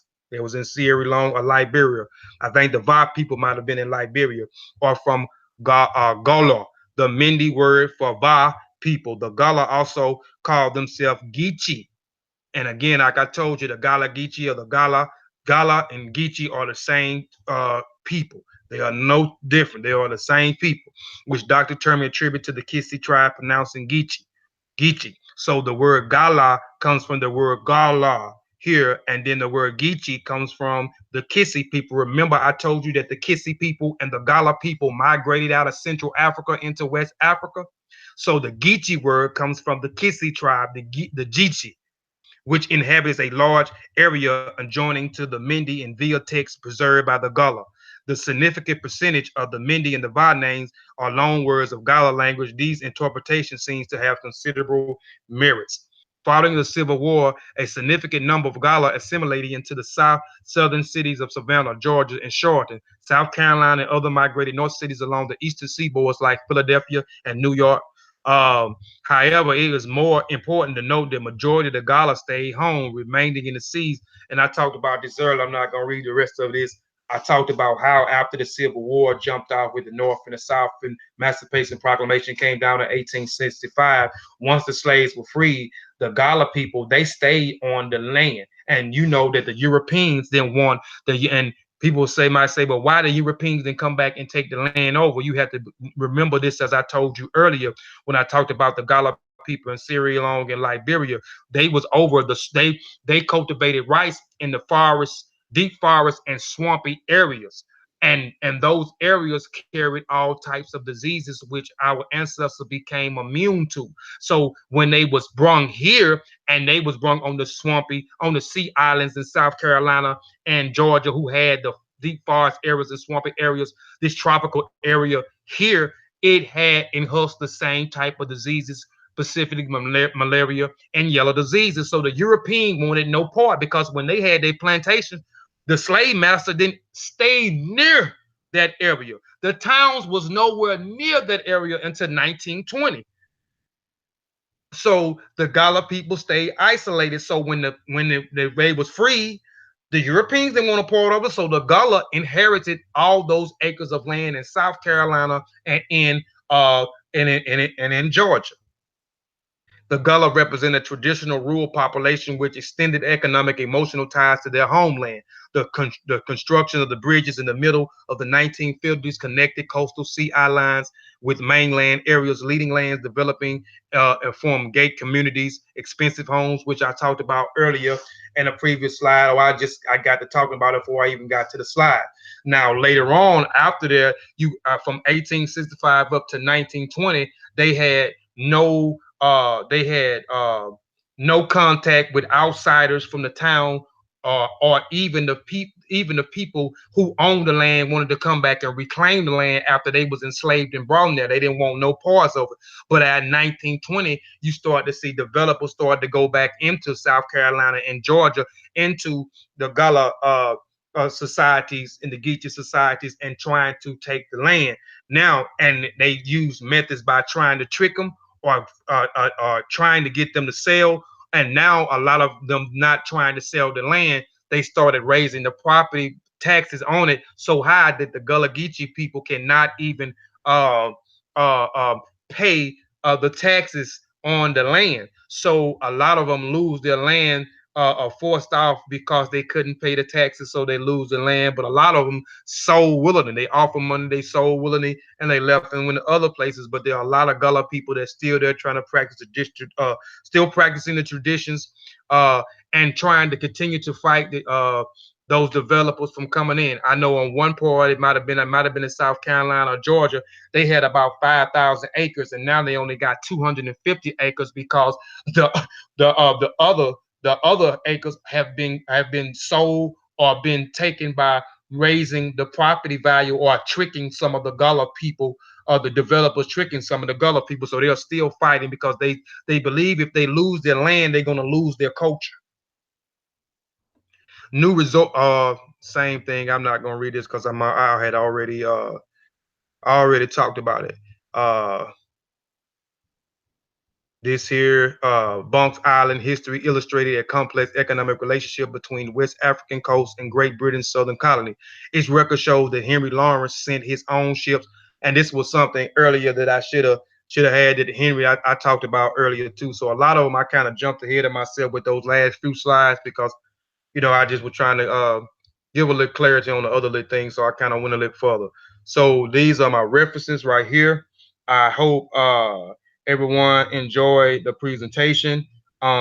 My presentation will call "Who is the Gullah People and the Gullah People." So now you should have an understanding who is the Gullah people and where they are from, what type of skill set that they have, what type of culture and tradition they practice, how they ended up in slavery, how these specific people was targeted to go to South Carolina and Georgia, why they was targeted to go to South Carolina and Georgia, in Georgia. um the Gullah, who was the Gullah people. So now you know who the Gullah people is.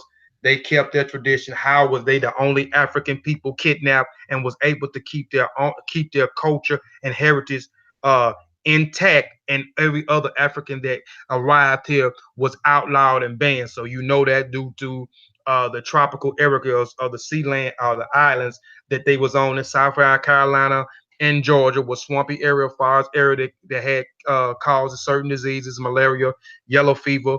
And we know that our ancestors worked on the same swampy tropical islands in Sierra Leone and Liberia where they cultivated rice. So I was just trying to give paint the picture that the Gullah people and the Gullah people are the same people. They practice different ethnic African traditions, those different ethnic traditions that short clans and societies came together, you know what I'm saying, formulated language, formulated a tribe inside of a new tribe, African tribe, in America. My next presentation I'll do is gonna be this is the rest of my resources. I had a page and a half of sources. The next one will be called the Black Seminoles, Africans who escaped uh, South Carolina and Georgia rice plantation, which be a part two here. We'll talk about the Black Seminoles. I know when you hear the word Seminole, we think about Indian.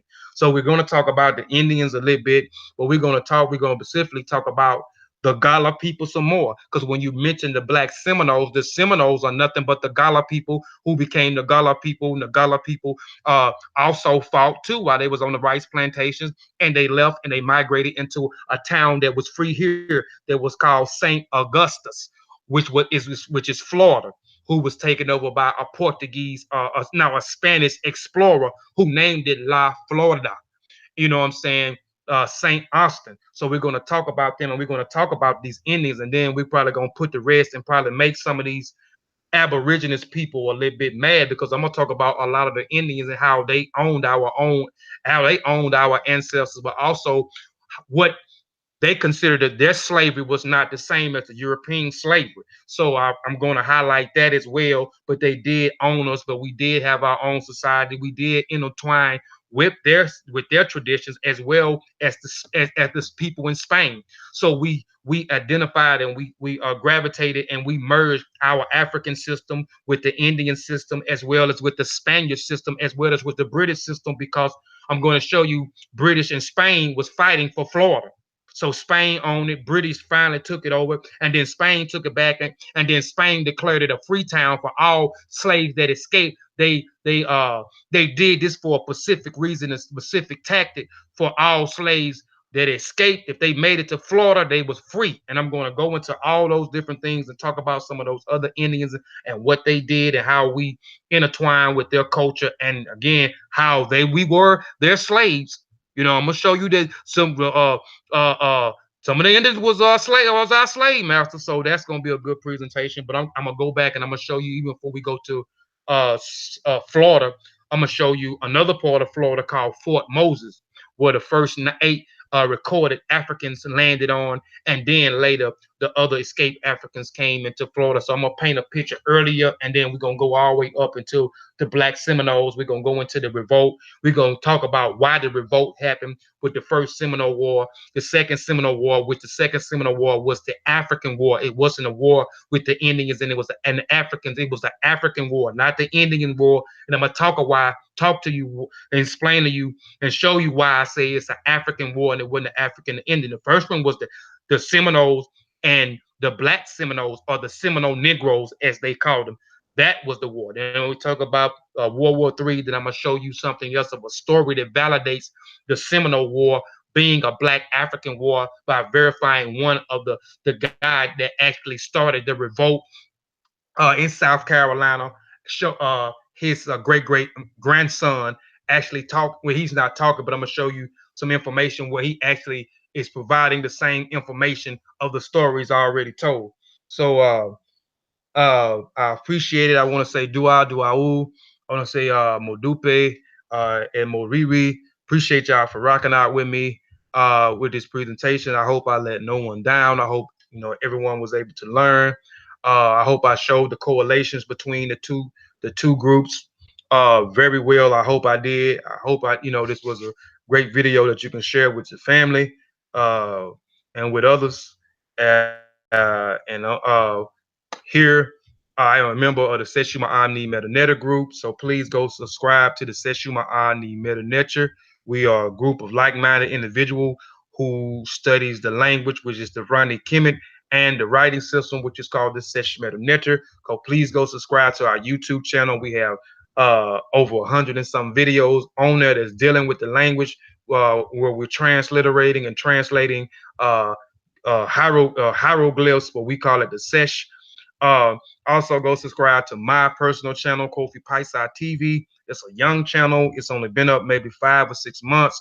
I have over 50 videos on that channel, and it is a channel that takes the black child, the black man, the black woman, and black child Eurocentric mind and Africanize it. So anybody that wants to study about their own culture, I got all kind of videos on there about our culture. Also, go subscribe to Mossy Warrior Clan. I am a member of the Mossy Warrior Clan. We on Mossy Warrior Clan channel now. So if you hadn't subscribed, please go subscribe to the channel. Stay tuned for more content to be available on the channel. I may come back tomorrow and do that Black Seminole Africans who escaped South Carolina, Georgia, rice plantations tomorrow. If I don't do it tomorrow, it will probably be next week before I be able to do it because I don't have but one more day to do it. But I'm trying to make sure that it's a full with information because I want to paint a picture before you even get to the Black Seminoles. So I want to paint a picture with a lot of different things early on leading all the way up to the Black Seminoles and the Seminole Revolt and so forth, and also comparing that the Black Seminoles are the Gullah people, which we know the Gullah people are the Gullah people. So I'm just trying to do a lot of comparison other two, and then bringing out some information, on this foolish thing about the Aboriginal people. We was here and we the Indians and all this other stuff. But anyway, I want to say Shimim Hotep. I'm not even gonna play the video because I'm a speaker. I don't know what's going on with my speaker. It's kind of low. I'm gonna have to probably restart it. But appreciate y'all for rocking out with me. Um, hope to see y'all. Hope to see y'all again, man. Again, do all bet. I mean, thank you, family.